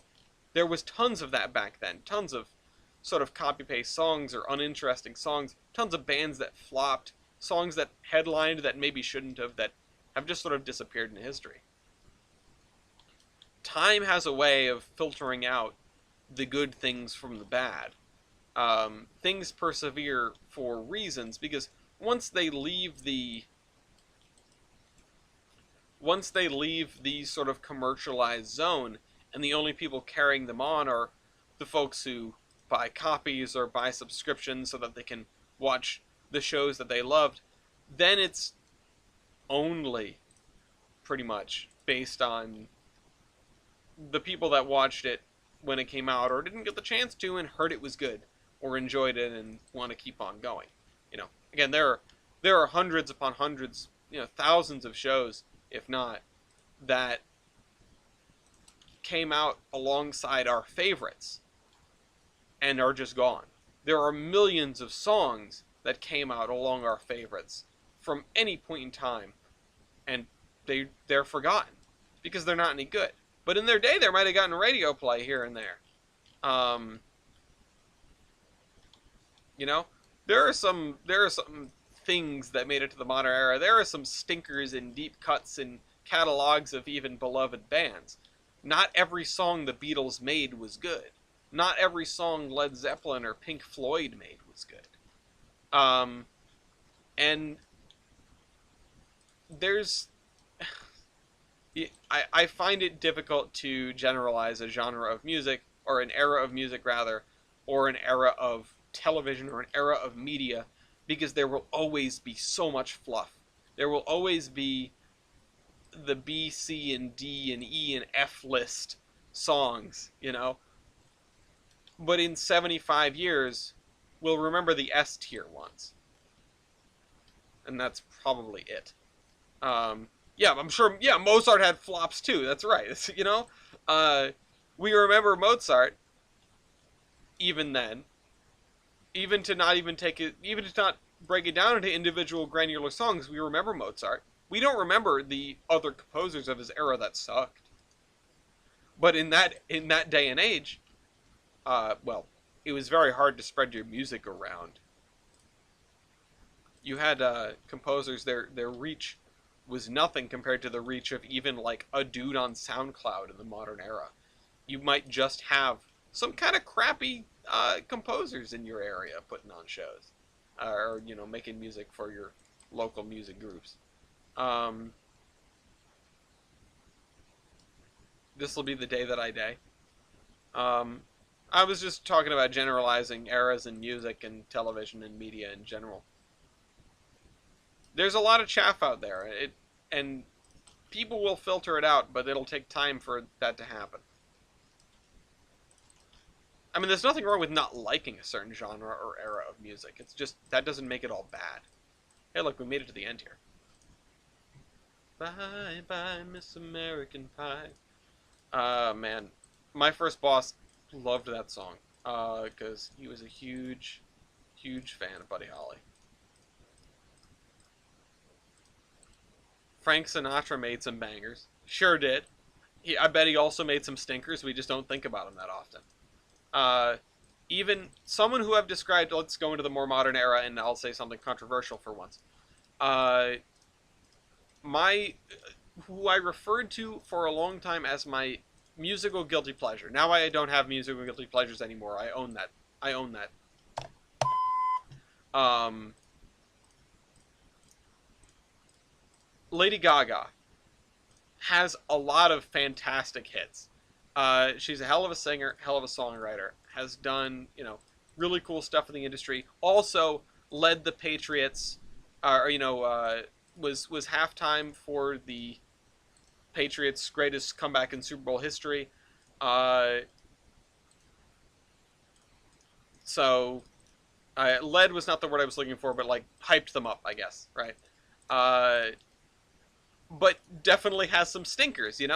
And people talk about like, oh, Poker Face is the one that comes to mind. Bad Romance, obviously. Uh, those guys probably never had a bad song. I bet you could find one. I'll come back to Taylor Swift, but like Paparazzi, Alejandro. These are songs that like are early in her catalog, so I'm familiar with them because I have an older CD of hers that's on my iPod. But then there's like shoot, what's the song that I'm thinking of? Paper Gangster. It's not a good song. It's on that album. I've listened to it a few times. I kind of enjoy it. It's not a good song. Even beloved artists make bad songs. And to come back to Taylor Swift, I disagree. She doesn't need to pick. You don't need to pigeonhole yourself into a given genre. You don't need to make a decision on what box your music fits in. You can just make music, you know? Uh, I think I don't dislike Taylor Swift. I know that sometimes she's like a controversial figure as like a person or whatever. I don't really give a damn about that. I'm not going to her concerts. Uh, I think she has some good songs, or at least songs that I enjoy. I recognize that she has a crowd appeal, not for no reason, you know? Also, hi, Miat. Stark contrast, look at Then and Now of Miley Cyrus music. Oh, yeah. And even then, it's like, are there some good songs in there? Yeah. Are there some bad songs in there? Yeah. It's, what will be remembered. I mean, what will be remembered are the things that stood out, whether for being good, for being bad, or for just being plain old bizarre, you know? Um, but things survive on their own merits, you know? That's sort of what this boils down to. Things survive on their own merits. The things that persevere through history usually don't persevere because they aren't good, because they aren't liked, at least. Now, what is the difference between good and liked? That's a really interesting and deep question. Uh, is a movie a good movie if you enjoy it? Or is it a good movie if it has strong character beats, a coherent plot, an excellent soundtrack, good pacing? All of these like material factors you can grade uh, if you want to find the right criteria. But on the other hand, what if you just enjoyed it? You know, here's two movies that are not good, but that I really enjoy. Number one is Battleship. Fantastic. A lot of fun. Has Rihanna in it for some reason. Um, aliens invade Earth, and they have to play, quasi battleship with them, and reactivate a museum ship to blast the mothership with 16-inch guns. Awesome. Like, how can you go wrong with that? It's not a good movie. The characters aren't very interesting. The plot is like made for TV, but with a high budget sort of feel. Um, and yeah, it's a fun movie, but not necessarily a good one. But you still enjoy it. You know, uh, Speed Racer is a bad movie, but also one of the most fun, accurate, real life. Yeah, no, absolutely, I 100% agree with that assessment. Um, and the other one is Wild Wild West, which is fun because it sort of goes in a direction with a concept, and you can come out of it enjoying it, even if you recognize that it's like a flawed movie and kind of a wreck. Um, Short Circuit. I remember watching that when I was relatively young with, I think, Ian, actually. A lot of fun. Yeah, another good movie. Haven't seen it in a very long time. Could not make a decision on it. Hell on Wheels has that vibe. I would love to do a Speed Racer watch party. I saw that movie in theaters, and it's so goddamn pretty. Um, uh, for the latter half, yeah. Um, Shoot. What the hell was I going to say? I was going to bring up another movie that fits this bill. Um, yeah, Speed Racer, yada, yada, yada. Saw it the night before it came out. It sounds like it was out then. No, but I know what you mean. I mean, yeah. Unstoppable is... we just did the realist on that. I'm not going to necessarily rehash my feelings on that movie, but I don't think it deserves the hate it gets from the rail fan community. I'll just say that much. Um, and then there's, like, good movies that are not fun. I mean, fun is not necessarily even the right word that I'm going, to use here, but like good movies that one does not like, either because you don't like their tone, you don't like their setting, they don't click for you, this or that, the other thing. I mean, yeah, the Fast series. I mean, we're just naming like movies that are ridiculous and fun at this point. Uh, I need to watch Master and Commander. I would love to watch Master and Commander. Um, uh, oh yeah, there's Frank Sinatra. Um, let's see. I mean, you could name like really depressing movies like Schindler's List and things like that. Um, for movies that are good but are not necessarily fun. Or not necessarily, yeah. 1917 is good. It doesn't have what you might call a happy ending. You lose one of the main characters along the way. It is, in the grand scheme of things, incredibly depressing, but it is a very good movie because it hits all those beats. Um, uh, Mrs. Blue for me. I don't even know that one. Here's one, because I was just coming around to this. A movie that is enjoyable, that I like, right? And I also find it to be relatively good beyond anything that was demanded of it.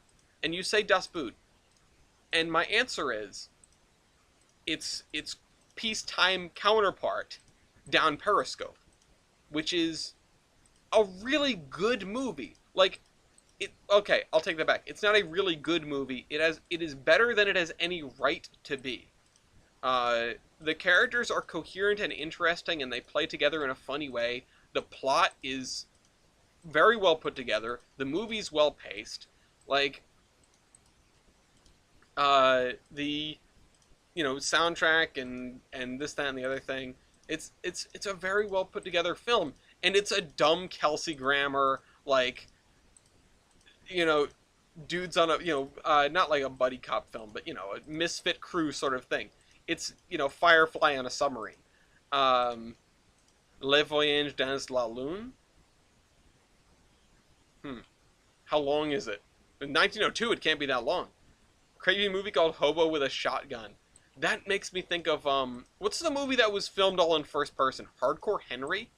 I never saw it. I heard it give a lot of people motion sickness. Um,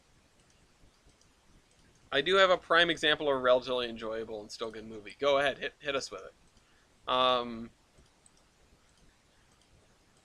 because there's a Ford versus Ferrari. Need to watch that. I need to watch that. Bismarck was not as much of a Nazi, not as much of a Nazi as people thought. Yeah, I mean, that's, I mean, something nine Nazis at a table, whatever. But like the Kriegsmarine was like the least Nazi branch of the military. Not that that's like a high bar to clear, but you know, they also weren't that good at their jobs.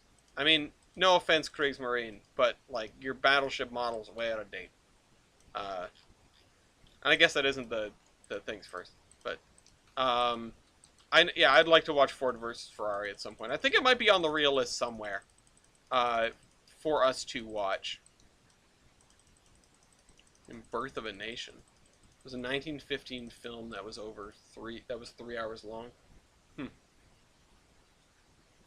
Le Mans 66. Okay. There we go. Let's get this. Let's clear this out. We built some terrain today. But it's Sunko World War I battlecruiser made to sink World War I era battleships. I mean, it did, but it did that because it got like a, you know, ludicrously lucky shot. I'm not saying that it would not have stood up, but I'm sure it would not have gone well. Lawrence of Arabia. I like the Lawrence of Arabia. What is it? What is the Sabaton song? The Pillars of Wisdom. Fantastic. Dunkirk's another good one. Dunkirk's very good. If not, like, there are reasons why Dunkirk is less than enjoyable, especially on a first-time viewing, if you don't realize that things are not happening in parallel. It can be very confusing. A very well put together film once you understand what the hell is going on. But it's one of those... Yeah, Pillars of Wisdom is absolutely boss. I think it's my favorite song off of that album. Yeah. But Ford vs. Ferrari used Auto Club Speedway's road course as the 24 Hours of Daytona, and it really turned me off, but I still wouldn't mind seeing it. Yeah, this is that feels like an unstoppable kind of frustration.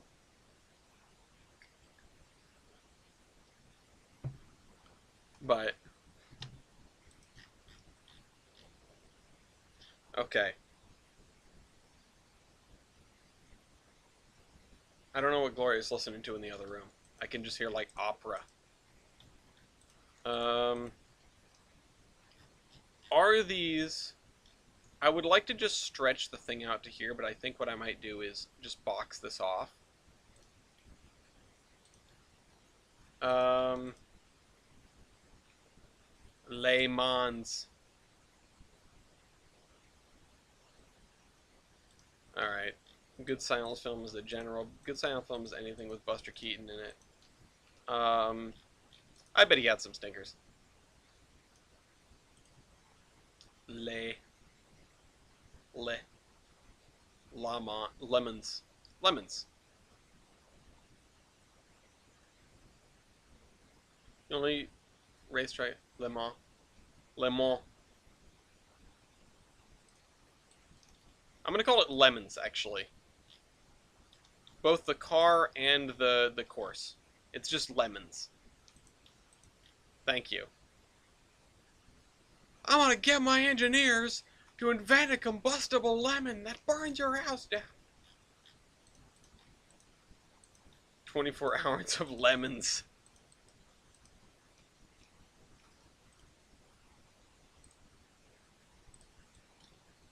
Is it like bad cars because they're lemons? Is that the thing?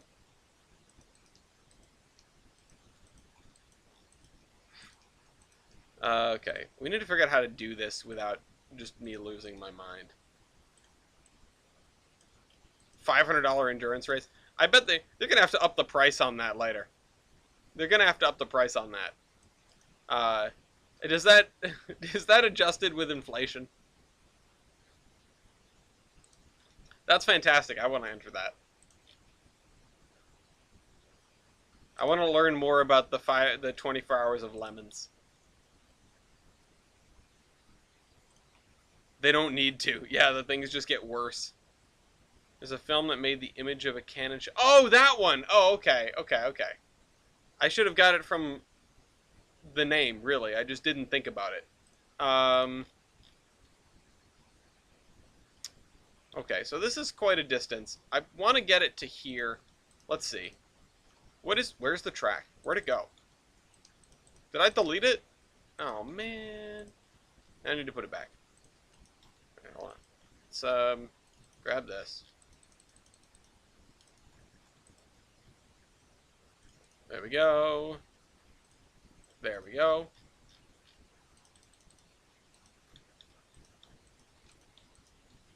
What are you allowed to do to, like, does it just have to be like, I bought this car for $500 and I'm driving it now? Or is there, like, you get to work on it a little bit? Alright, give me this. 2015 Need for Speed film, huh? One of my first video games was Need for Speed.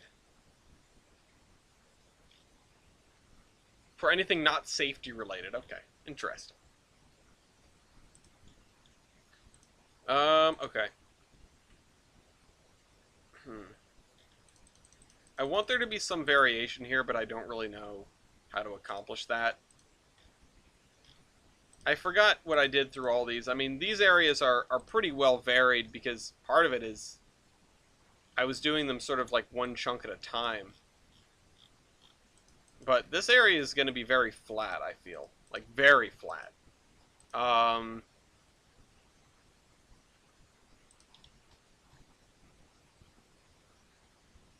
then this is going to be less than flat. Because if we look at the map really quick, there is a mountain range, or, like, that probably is turned into a range of hills for this area here. But I'm also going to maybe adjust the field slightly with rolling hills or whatever. It's just tough to not go full flat, you know?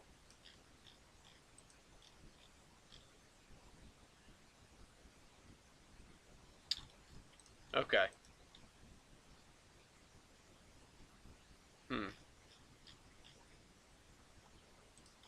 Zooming out, zooming back in, looking around, looking here, looking there. Let's see. What if I put a spline point to here? Okay. How high is this? 63. Man who killed Captain Alex, budget of $85. Anime watch party. What anime? I think we should just do Speed Racer. Call it a day. Not even necessarily the anime, just the movie. It's, you know, like TJ said, it's an adaptation of the anime to the big screen. It works fine. Or we do Galaxy Express 39.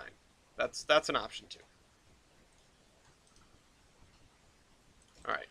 From here...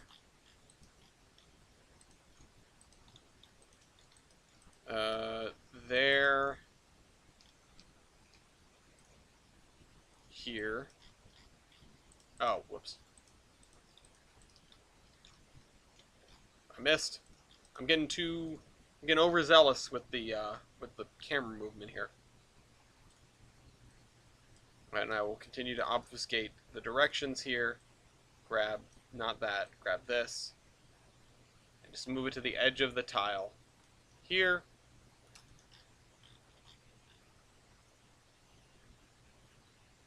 I could do this with terrain tracks to this point.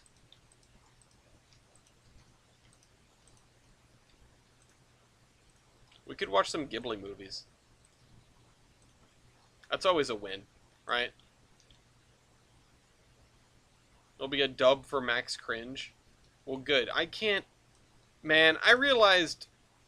I'll probably talk about this in the real list, but I realized when we were watching the Steven Universe movie just how much having the subtitles on the screen distracts me from being able to pay attention to the film. Yeah, The Wind Rises would be a good one to watch. Because I wasn't even looking at character expressions. It wasn't even the first time I'd seen the movie, and I'm still staring at the subtitles. I can't I can't do it. Like, I'm a deaf son of a gun. I kind of need it, but I can't do it. Um,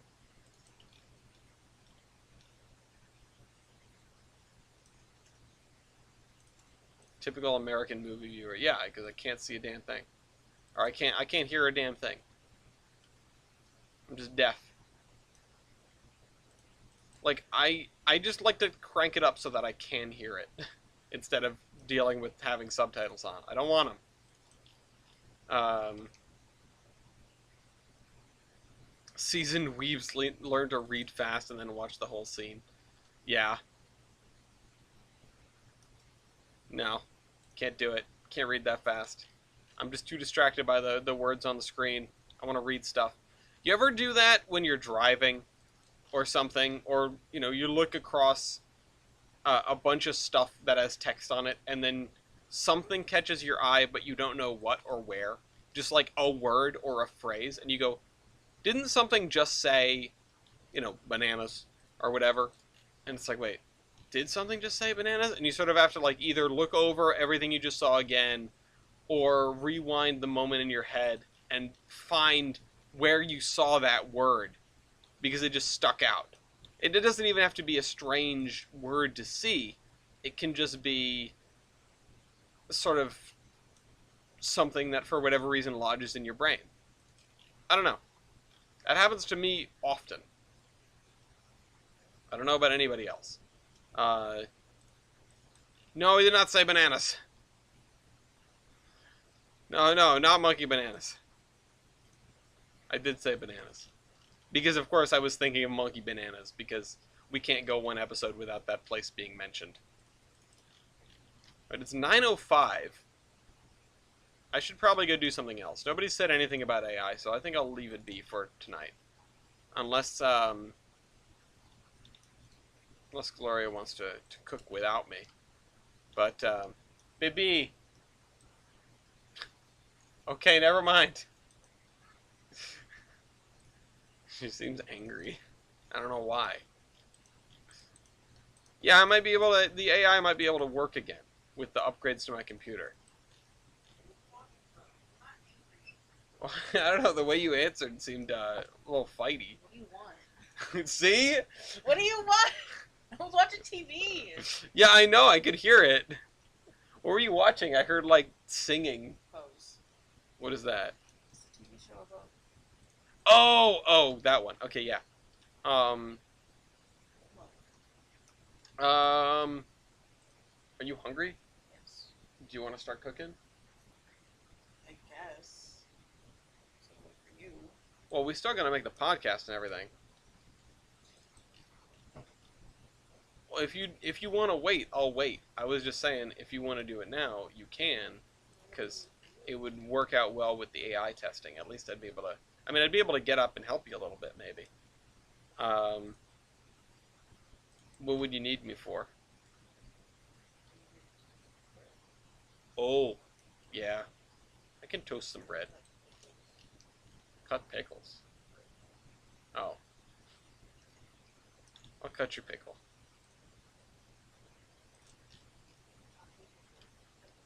How many pickles? You're the one who wants the pickles. I'll do it myself then. No, I'll still do it for you. You just need to give me instructions. I'm not gonna like wing the number of pickles for you. Well, that doesn't help anyone. You know. Do I? I'll cut as many pickles as you want. Look at the cat. He looks so angry.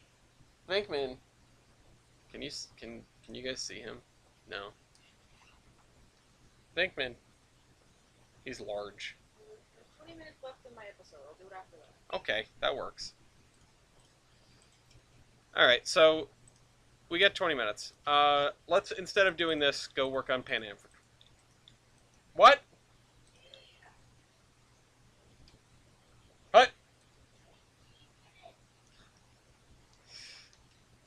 Uh, XL cat. It's a real fluffy cat. He's mostly fluff by volume. It was a building. Oh, it was this building that I wanted to put over here. Um, Pack your bags. We're going on a field trip. Let's see. Ooh, oil refinery assets. I could use this. I could use these. I have no idea how they would go together. I need to like do research on how oil refineries fit together. But okay. Let's just try to fill in more blocks. Again, let's sort of focus on ones that should be easy.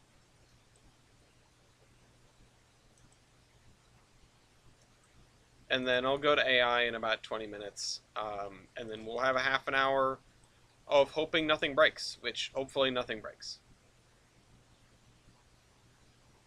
Here we go.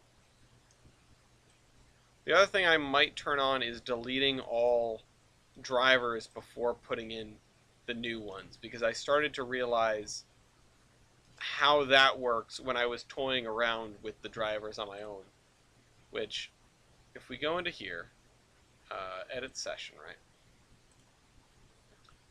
right? Driver setup, and I think remove all existing drivers first, and then generate new drivers for existing trains. No, there should be only this many drivers.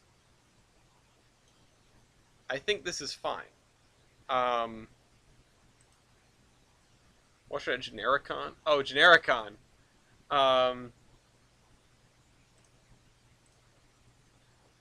Okay, and we're gonna save that. The other thing is, we need to really work on some signal stuff. We need to work on some standard stuff with regard to how all these junctions are set up. I know I started slacking in this area, and a lot of them I wasn't even going to bother naming unless I had a reason to. Like, these are all named. But if you go up here, I don't think these are all named, you know? Oh, well, those are not. Those don't exist. Yeah, these aren't. But, I wonder if I could attach... I've been doing a lot of building sort of kit bashing lately.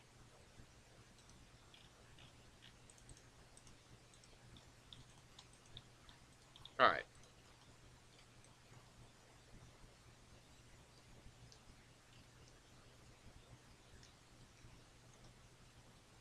I think... I don't really know what to do with this building, I'll be honest. Part of me wants to put in two of them, actually. The more that I think about it, it could fill up the space a little better. Just putting one down the middle maybe isn't enough for me. 36.4. 36 point... Hold on. It's so easy to roll stuff in Surveyor 2.0. Alright, 36.4. We've talked about the Horsemen a lot tonight. At least in reference to. I have been working on the...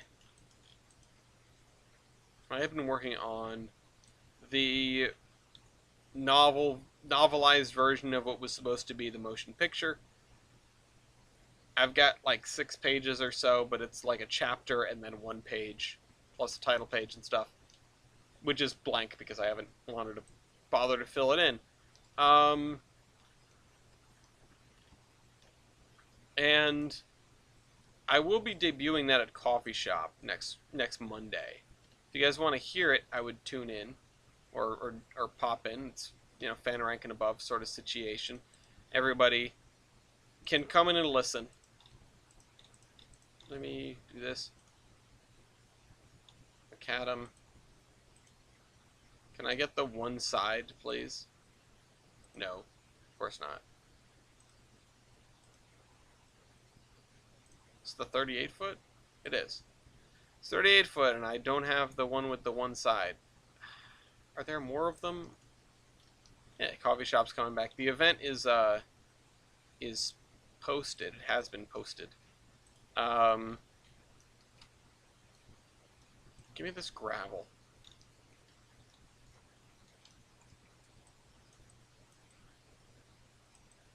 But yeah, I'll be going over the first one of that. I sort of got hung up after I made it past the first chapter because I'm doing something which is not super savory when it comes to doing novels. You know, novels you don't need to worry about sort of the movie time constraints, right?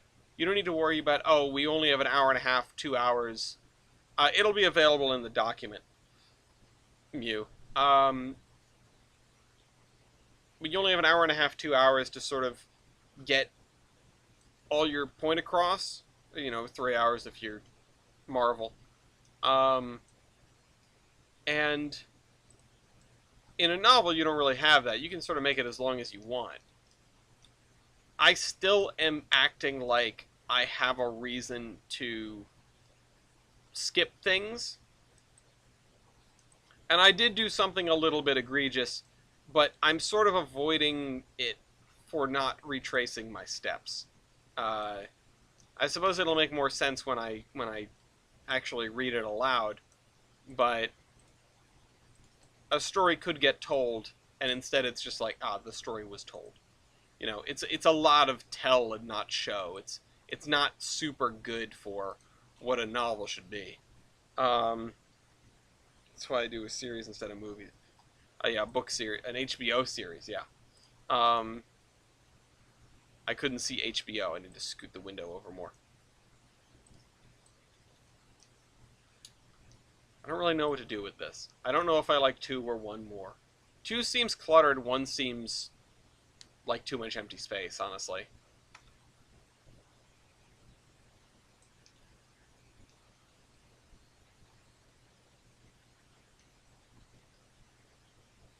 Hmm.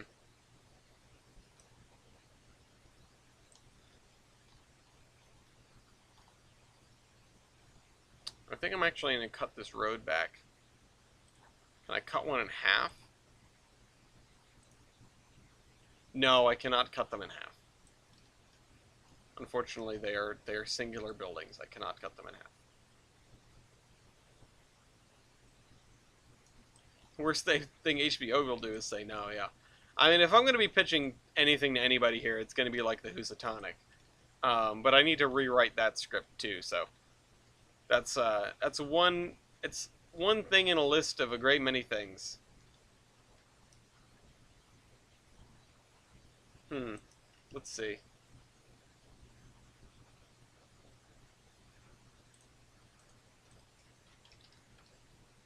That's not a word.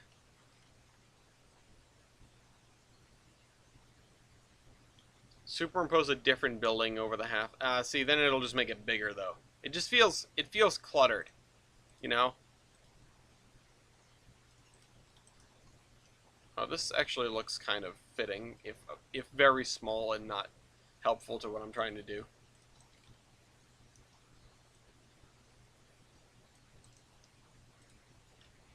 Hmm.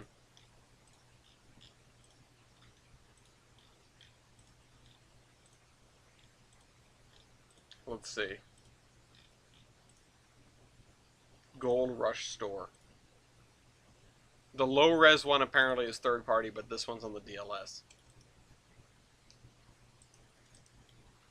I'm gonna put this here.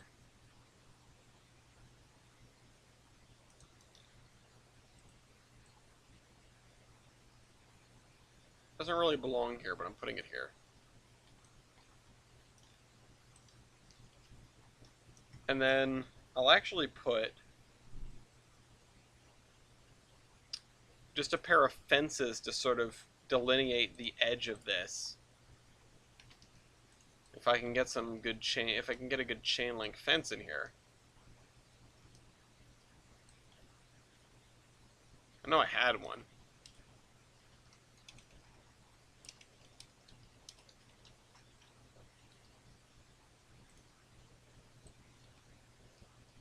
Let's see. Because what I'd like to do is string the fence back from... That's got some barbed wire on it. I don't want barbed wire. Yeah, that's better.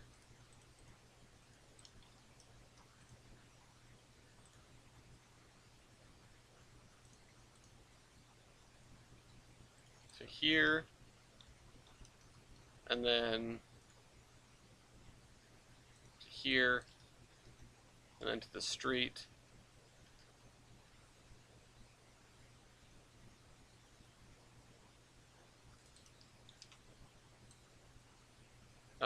Actually, I think I'm going to put this up to,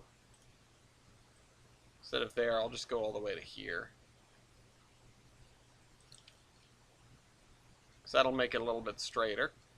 And then I will put this like so that we have, I guess, what will be like a gravel path, but not officially a road.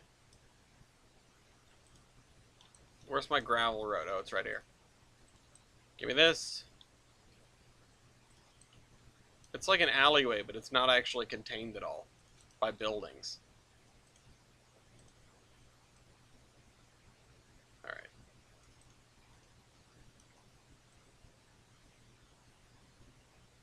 Put down there. NPS has made me want to be a little bit more detail-oriented, too. I don't know what it is about being on there with everybody, but it makes me feel like if I'm doing something, it's different than Tolbrand, where I know I'm probably going to be the only one, sort of looking at it. Everyone else, they'll come on, they'll drive trains around, they'll poke their head around, but nobody else has to live with it, On NPS, everyone has to live with my work. So it's got to be as good as it can be. And that's why I haven't been doing a lot of the stuff on NPS, and instead I have been sort of delegating the things that I don't do quite so well to people that do them much better. Let's see. Let's use this wall. This reminds me of a house near where a friend of my mother's used to live.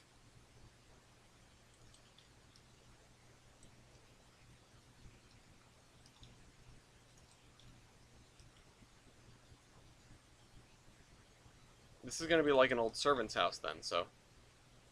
Where's the front door on this? Oh, it's right there.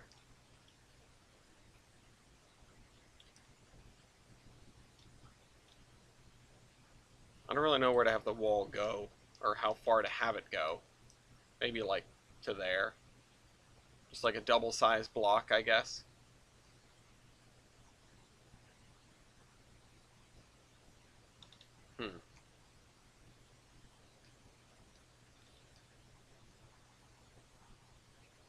I think this is coming along rather well. Reasonably well. Anyway. Let's fill this in with some grass. Put some grass in. The thing that I've noticed is, like, this area has all the trees and this doesn't. But that's not too far off the stuff that I've seen doing, like, GeoGuessr and things like that. It's only the places that are close into town that aren't completely clear-cut, because people like the shade, You know what's something that I'm missing, though? Someone could be doing tree farming, Someone could have a little tree farm over here. I might even mark some of this out for that. Because I've been surprised where I've seen small tree farms just snuck in. Stuck in real life.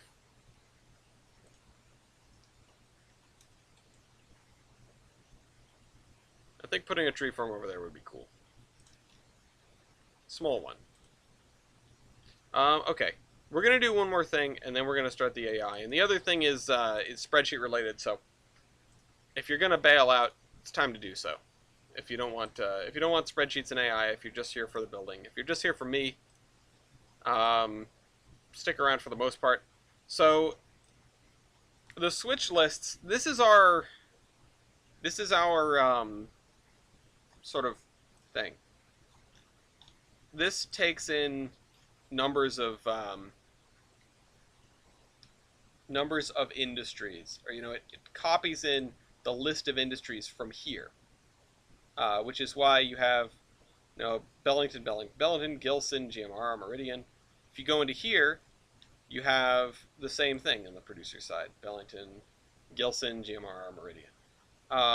This also, I got lazy with the formatting, and now it's no good. I don't know why the formatting's like this over here. I don't really know what's up with the lines. I'm gonna be honest. I put them there.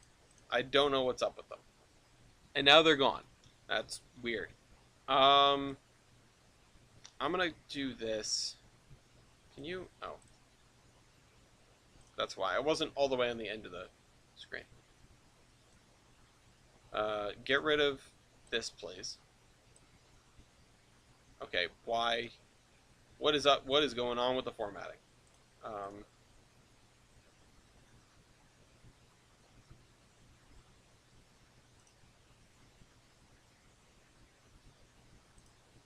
the formatting is weird.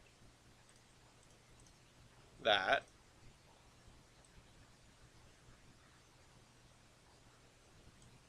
This.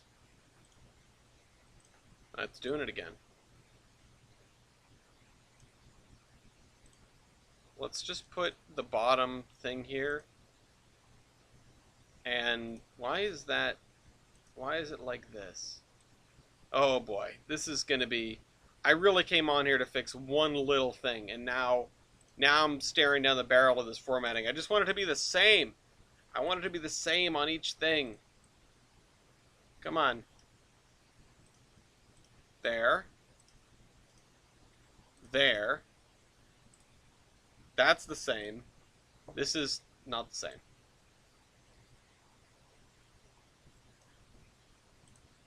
Actually, I should probably... I don't know. Do something to delineate one to the other. I mean, in the industries imbalance, we do have the lines that separate the different locations, but that's part of the thing. They're not going to line up every time it adjusts. So, see? Like here. Elvira Valley Rain. Like, this is correct. This is correct. This is not a problem, per se. These are not in the wrong spots, but the formatting is messed up because the formatting gets messed up every time you look at it funny.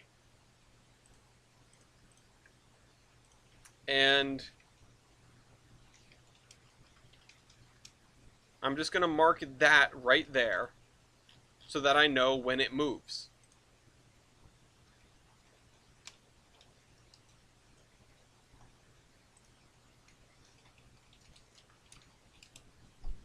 The other thing is we don't have the producers in... Oh, never mind. Below last row is here.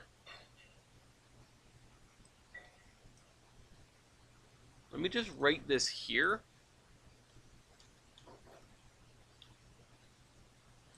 And here. Oh, well, that's going to get deleted. So this gets brought in to D, and then these are formulas? Ah, okay, I get it. Okay, okay. We'll do it like this. G, G.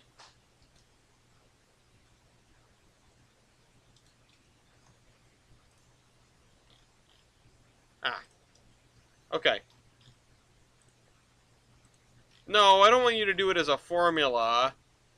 Oh, man. Hold on, what if I paste it as values only? Ah, okay, there we go. Let's try that again.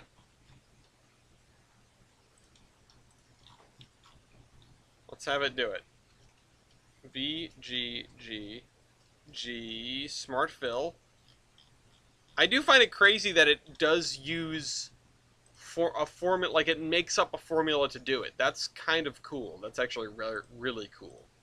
Um, but I'm going to do that again so that it locks their positions in and we know where they are. So copy this, paste special, values only. And now when it moves, we'll know. This we create manually, so this doesn't matter if we move it or not.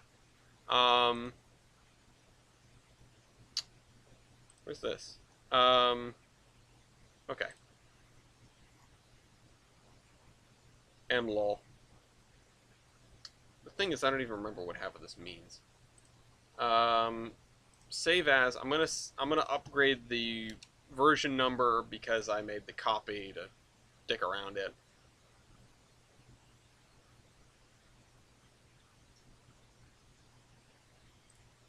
Let me hide this again because you don't need to see the spreadsheet right now.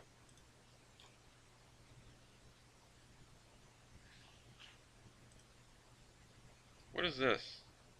How come this is messed up?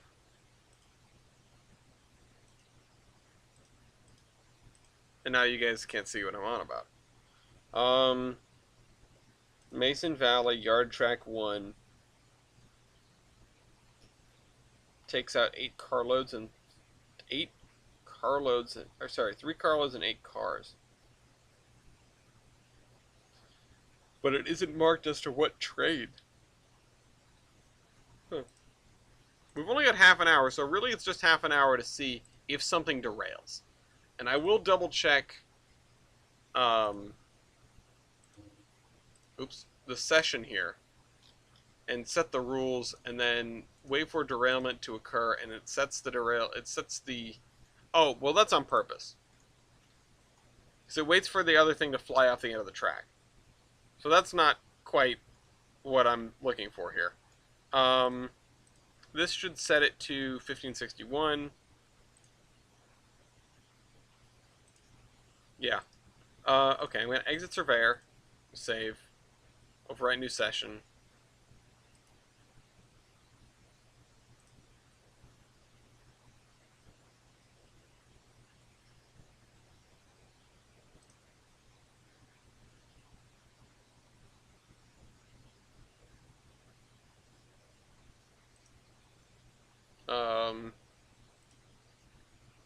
Okay. Select route. 3.20. Here. Drive session. And it's going to be 5 a.m., so you guys aren't going to be able to see a damn thing. I'm aware of that. That's how 5 a.m. works. I'm sorry.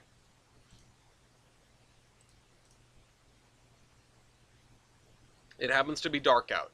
Maybe if you ask nicely, the AI will put the headlight on for you.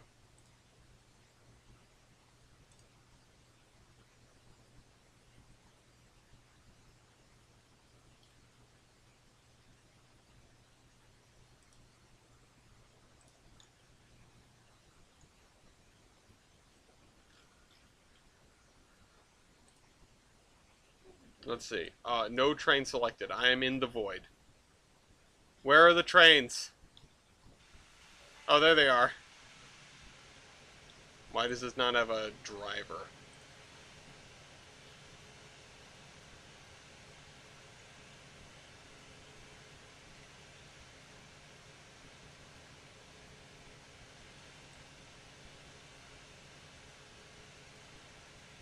No, seriously, why does this not have a driver?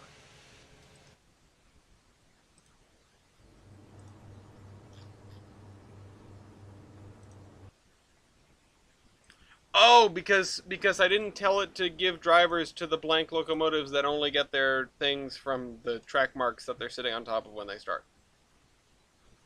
Right. Right. My bad. Let's try that again. Glad I checked. Knew there was something up with this arrangement. Let's see. Edit session, driver setup, check. You just scroll down to the bottom of this. Generate new drivers for empty trains. That's a lot of freaking drivers. Cool. Okay, excellent.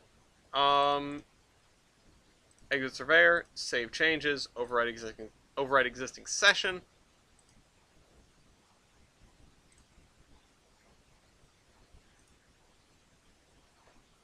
And finally, drive session for the second time. What did I say? I say we'd start at 9:30 ish. Maybe I didn't say that. Maybe I didn't put it into words, but that's what I was thinking. And you're just gonna have to trust me on that one.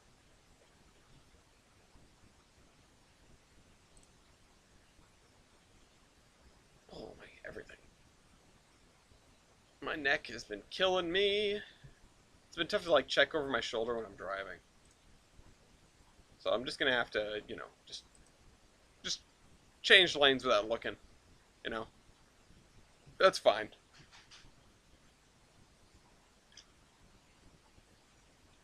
Uh-huh. Here we are in a place with a locomotive, I think. Yes.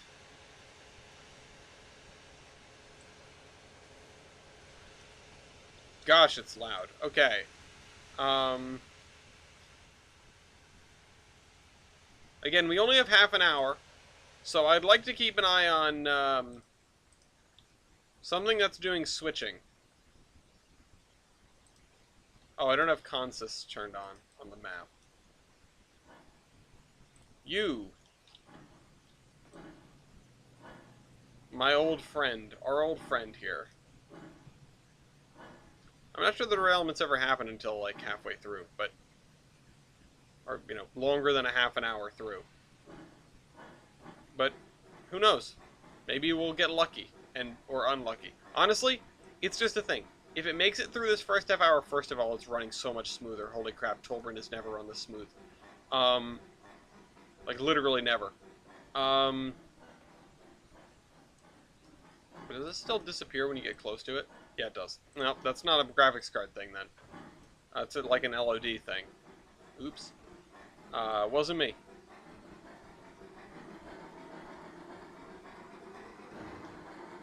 Anyway, if it does make it through the first half hour, that's a good sign. If it doesn't, then at least we know right away that things are effed and they're not getting better.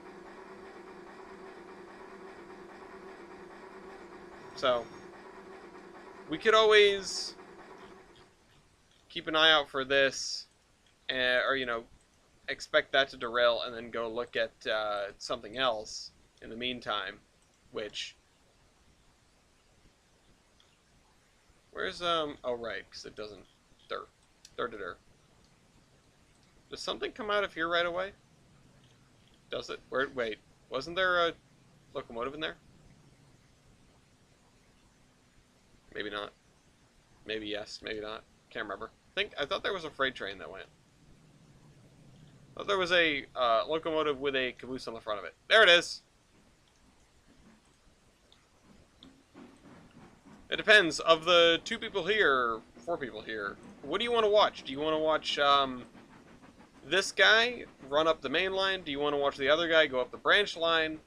So, mainline freight, branch line, express passenger, or branch line passenger. I don't even think I don't know if the branch line passenger will be able to. Oh, it is. Do you? Kind of. I guess. I mean, they're not that bad to make, right? I kind of want to know what my FPS is. And honestly, I wonder if the camera's not going to be moving. Hold on, let me do this. Boop. That should run much better. It's not. It doesn't seem to be running much better. Anyway. Oh, we still have problems with the coupling on the industry. We never quite figured that one out. I don't know why.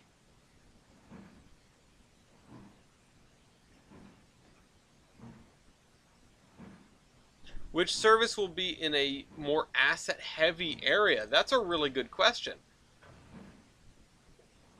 Honestly, probably the branch line service. That always struggled. the branch line passenger service, but we won't see if this derails. Um, if I remember right, look at that hill. If I remember right, this ends with a bend commands from. So I guess we can see stuff going on from here for now.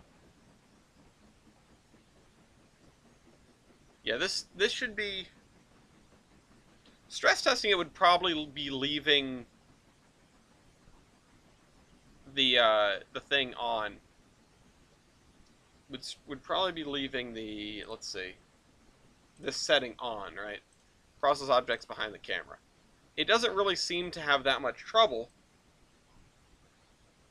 especially because my render distance, it's still higher than it used to be, but it's still fairly low.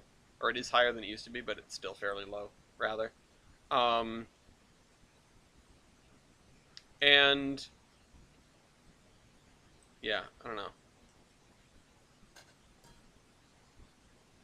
This should provide it plenty of stress anyway. I'm going to check on if Gloria needs me. I'm going to turn off my camera, and I will still come back and respond to chat in a little bit. Just I'll be in and out. So if you guys want to, that's the wrong button. That's the right button.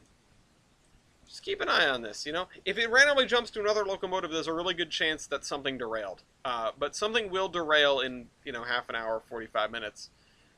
We will not still be on the air. It's just a question of if something derails in the next 20 minutes or so. Anyway, uh, so you'll hear from me again shortly. Just watch this guy do his thing, and there should be a passenger train that comes in a little while, and then we will set off. Oh, right, this is only going to run at 20 miles an hour. Oh, I never fixed that problem. Oh, man. I still don't know how to fix that problem.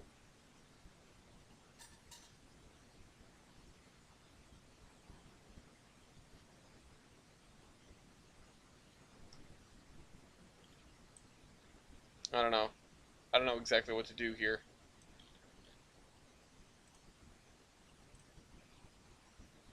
What if I just look out the back?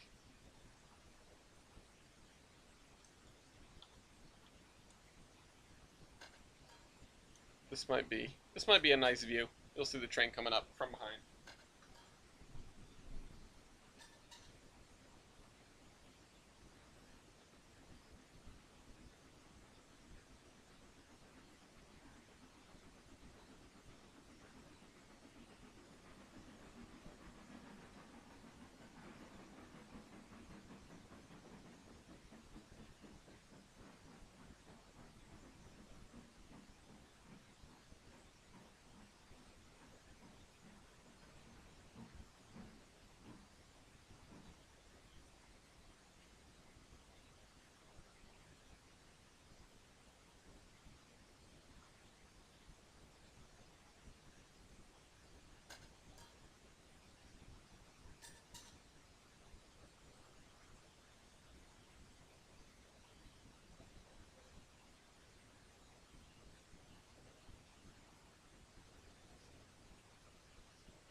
let's see. The train meeting us has met us.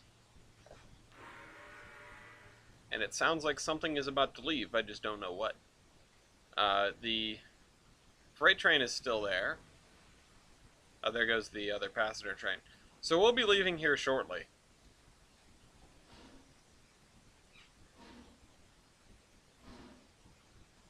I guess nothing is derailed yet, huh? It hasn't said anything about it derailing. I like to hide the UI because, you know, cinematic. But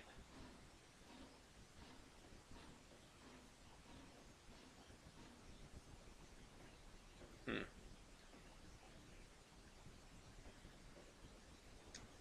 If I don't hide the UI, there's a much better chance of it being able to show me. You know, it'll pop up right away and say, hey, you know, something derailed or whatever. Oh, skip is stuck and awaiting new instructions. That's not that big of a deal unless it comes up more than once.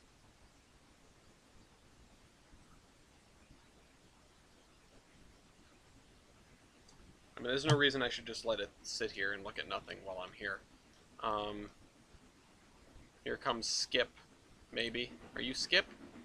No, you're effing Lord Voldemort is what you are. Skip. VMR 1030. Oh, okay. This is you.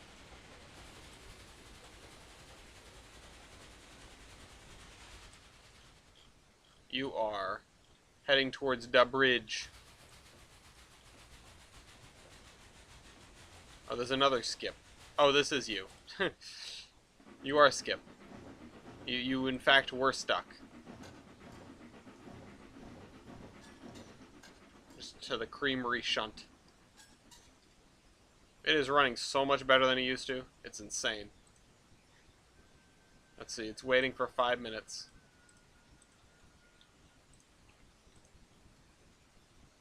Nope. That's the inside. The reason I want to look at the back here, actually, can I stand in the vestibule? Woo! Oh, I can, but I can't look out the back. Okay. The reason I want to look out the back like this is so that you can see more stuff, but also the ocean. Dim load times. Yeah, no, it's better. I mean, really, it was just stuttering. It was lurching on account of the, I'll go here, because my computer always hated Mason Valley. And it's still a little bit laggy, but it's really not that bad. Let it finish loading everything in, but come on. Come on, load the track in. That's what the track is always the last thing to come in. But like this was almost unplayable, this area, and now it's working pretty well. Not like mind-blowing, but pretty well. The car barn, the trams are yet to come out of the car barn. It's only 5:10 or whatever.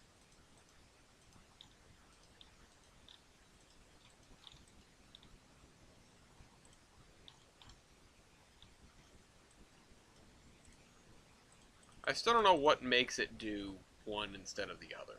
Like, what makes the PRR signals show 2 blocks clear versus just clear? You know? I don't know. I've fiddled around with them a lot. I'll be right back.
Alright, well, we're moving at 40.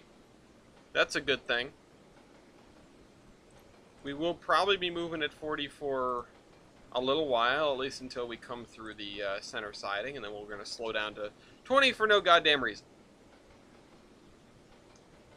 Again, I don't really know what the difference is between it carrying about 2 blocks and 3. I know I sort of stopped trying to figure it out because, well, I just didn't have the energy to do so anymore.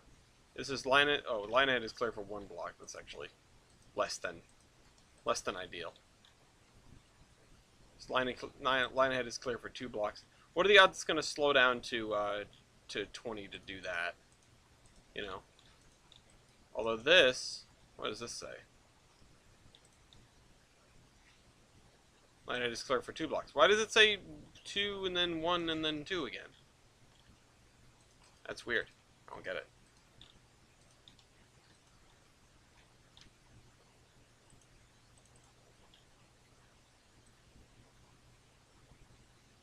I don't know why it doesn't just say 2 all the way through. That's my issue.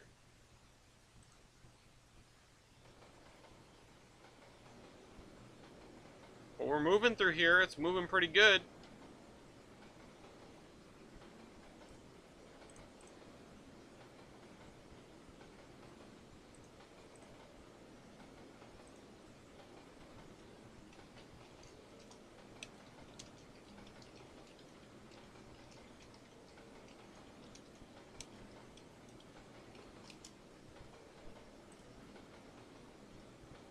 I just wanted to keep going 40.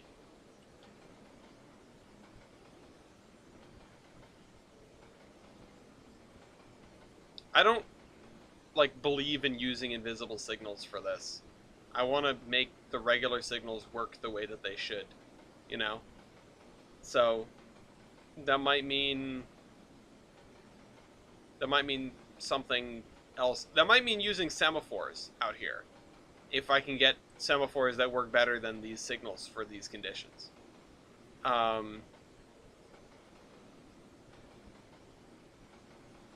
It would kind of make sense that this was never updated. Or at least it would be reasonable to say that this was never updated. Yeah, look, we crossed that and we slow right down to 20. And we're going to be stuck here at 20. It doesn't make any sense to me. Line is clear ahead for 2 blocks is not the same as line is clear. But I feel like it should be.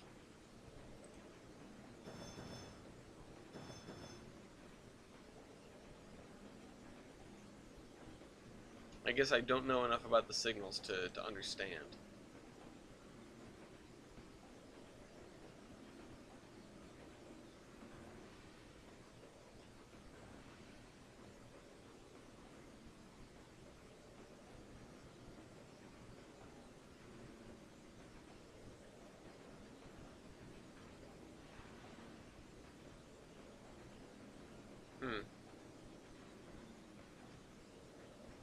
I also want this siding to work a little bit more independently.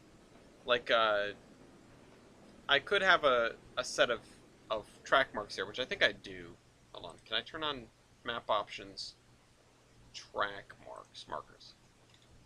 Oh, and I need named objects as well, don't I? Named objects. No? What do I need? Markers, triggers, trackside labels.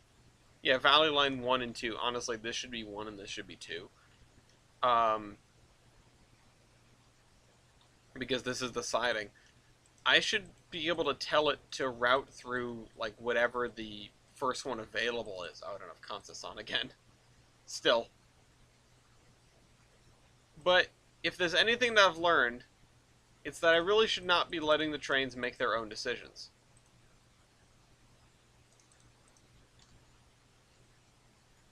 Especially because they'll do dumb stuff like this constantly. It's just going to run at 22 miles an hour, guys. Let's check on the other two. Waza's on the move. Waza with the long train. This guy doesn't have any problems doing track speed.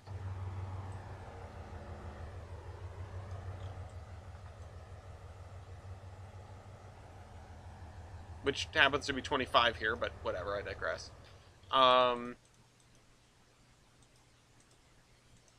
Where is the freight train? It's further along than I thought. Oh, there's a meet. We just missed it.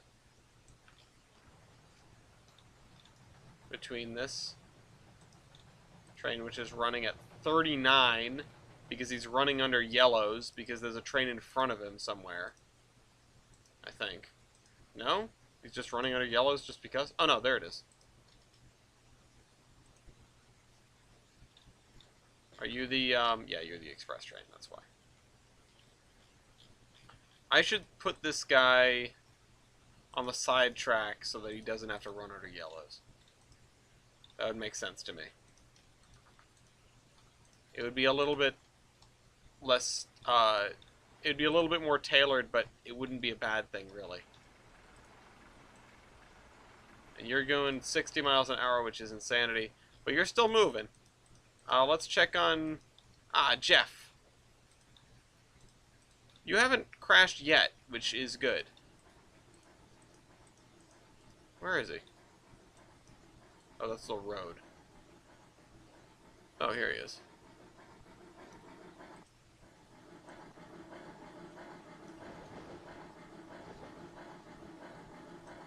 Running pretty well, all told.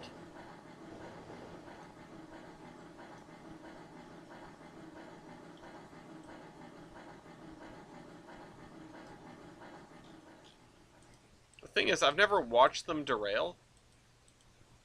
Like, I sort of watched it happen in MPS once. But it was a little bit different than I expected. Where's the... Oh, he's past the siding, obviously. He's just moseying.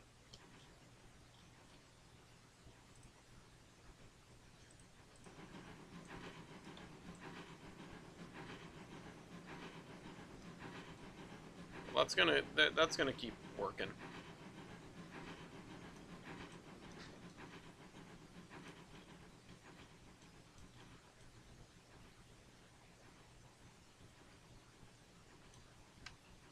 Alright, this is probably my last time stepping out.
Alright. Moseying our way, and I zoomed out so you can see. Honestly, this is really pretty. The different layers of trees with the mist and everything. I think that's gorgeous. Looking back this way is even better, honestly.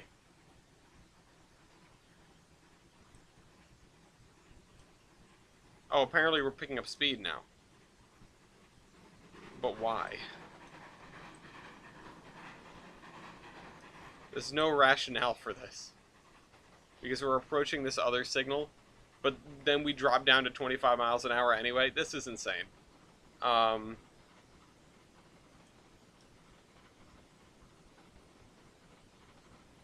Yay, we're going 40 again. We're finally competitive with the trolley. Stupid.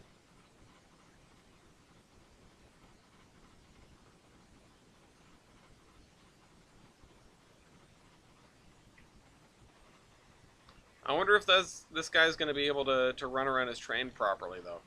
I mean, the rest of this is clearly a signal issue. It's not anything but that.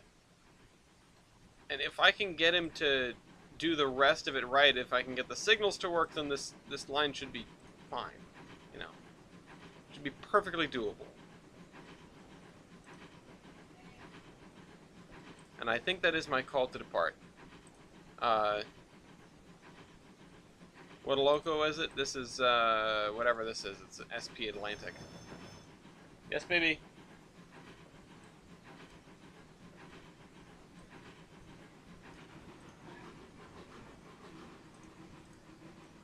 Oh, I guess I have 5 more minutes. Alright, good night. Good night, Master Badger. I guess I have 5 more minutes to see if this guy makes it to the turntable in 5 minutes.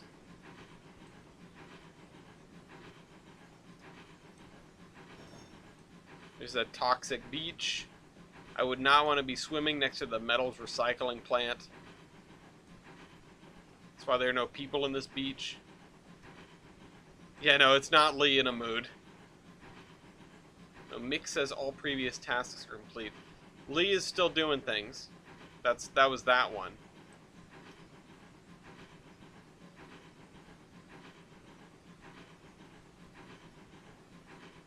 It's another yellow signal. But that's fine because we're already under 25 miles an hour. But yeah, I was trying to switch out this industrial park. I realized how useful this spur is for storing things. Even considering the fact that it's on such an uphill grade.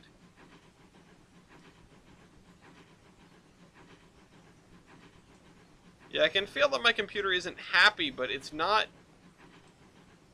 I'm not losing it, you know? It's still running okay.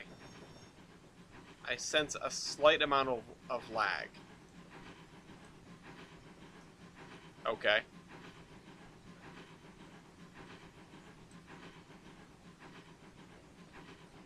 Look, there's the original locomotive. It's definitely way happier than before. That's for absolute certain.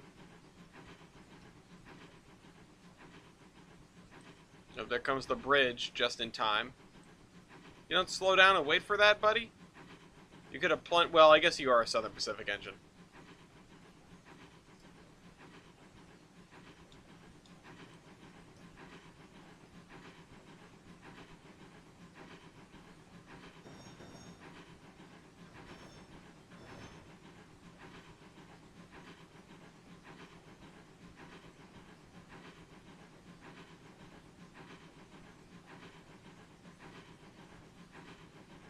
I'm not sure what's going to happen. I hope it works. It might work.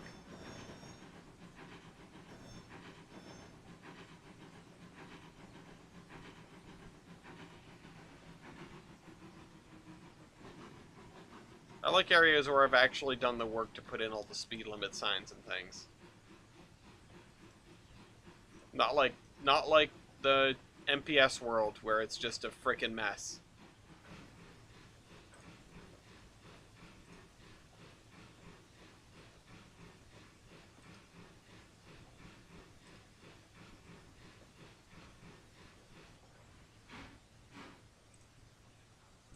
And you stop here. You're gonna let all the people off. Oh, and the next thing is you actually rotate the turntable to make sure it's in the right place for when you get there. I forgot I put that in. That was smart. I'm smart sometimes.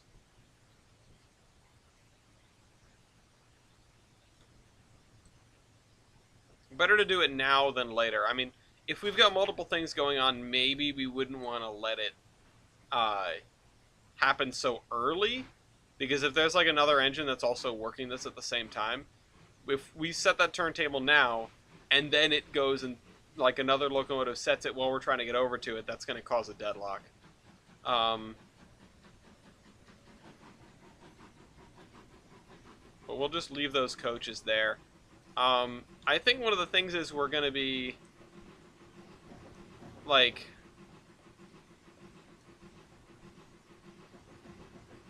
Yeah. It's a real Derail Valley moment. You gotta run across the yard and throw the turntable and then come back. Can you even clear this bridge? Clonk, clonk, clonk. I can see this could be a problem in the future. Alright, I just want to see if this gets onto the turntable. Gloria just said dinner's done. But yeah, I think the deal is there's going to be a train that waits for this guy to pull out and then pulls in with the narrow gauge passengers.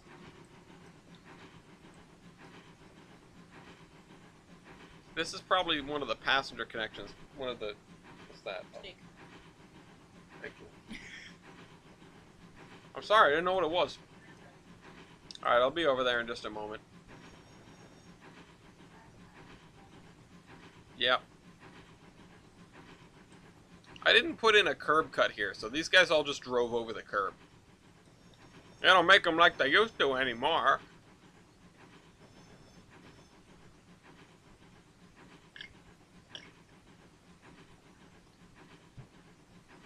Let's see, how far back are you going to go? Okay, to there. Oh, no, you're still going. You're accelerating, actually. Okay, now he's decelerating. That was strange. That was interesting. Never quite know what the AI is going to do on a daily basis.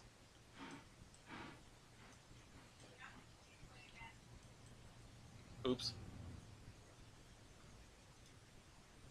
So this, I think, that I did use an invisible signal here. Not exactly the thing I always want to do, but, you know, that's the way it be.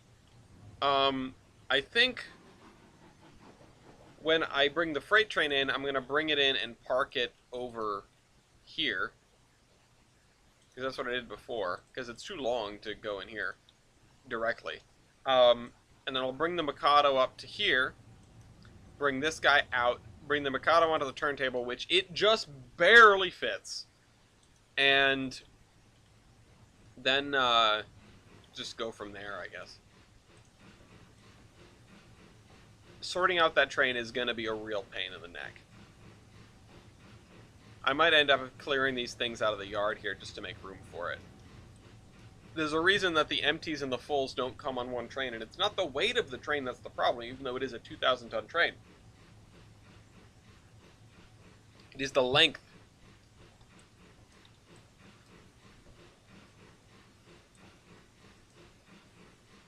It would have been interesting to try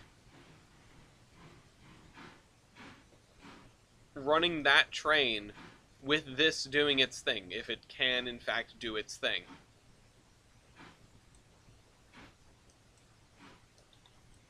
Can't help but notice that this is also not very tall.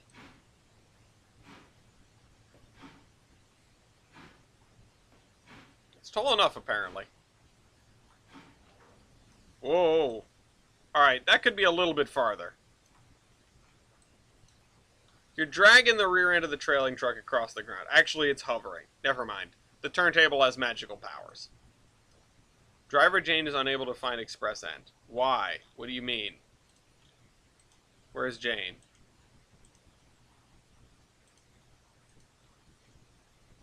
Are you on the wrong track? Did I delete it by accident?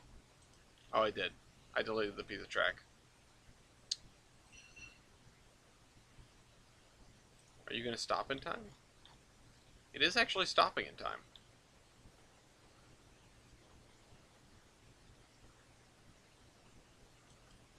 Alright, I'll just have it delete the train. We'll have to fix that. Jeff is waiting for track clearance. Where's Jeff? Which one is Jeff?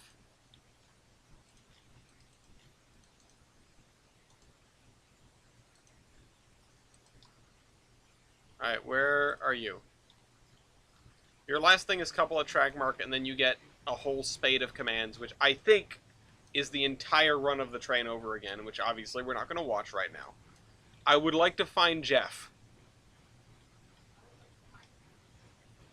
Uh-oh. It says stuck. Something derailed? No, he was just being dumb. Oh, I remember. He does this every time. Now he's got to run back and pick up the rest of the train. Not very stuck. He's actually fine. Is the thing.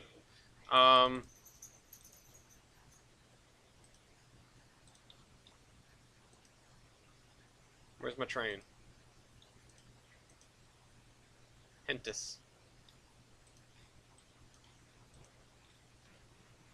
A lot of trackside trees. Yeah. The Olive Branch is a 100% tree tunnel, and so is most of the VMR.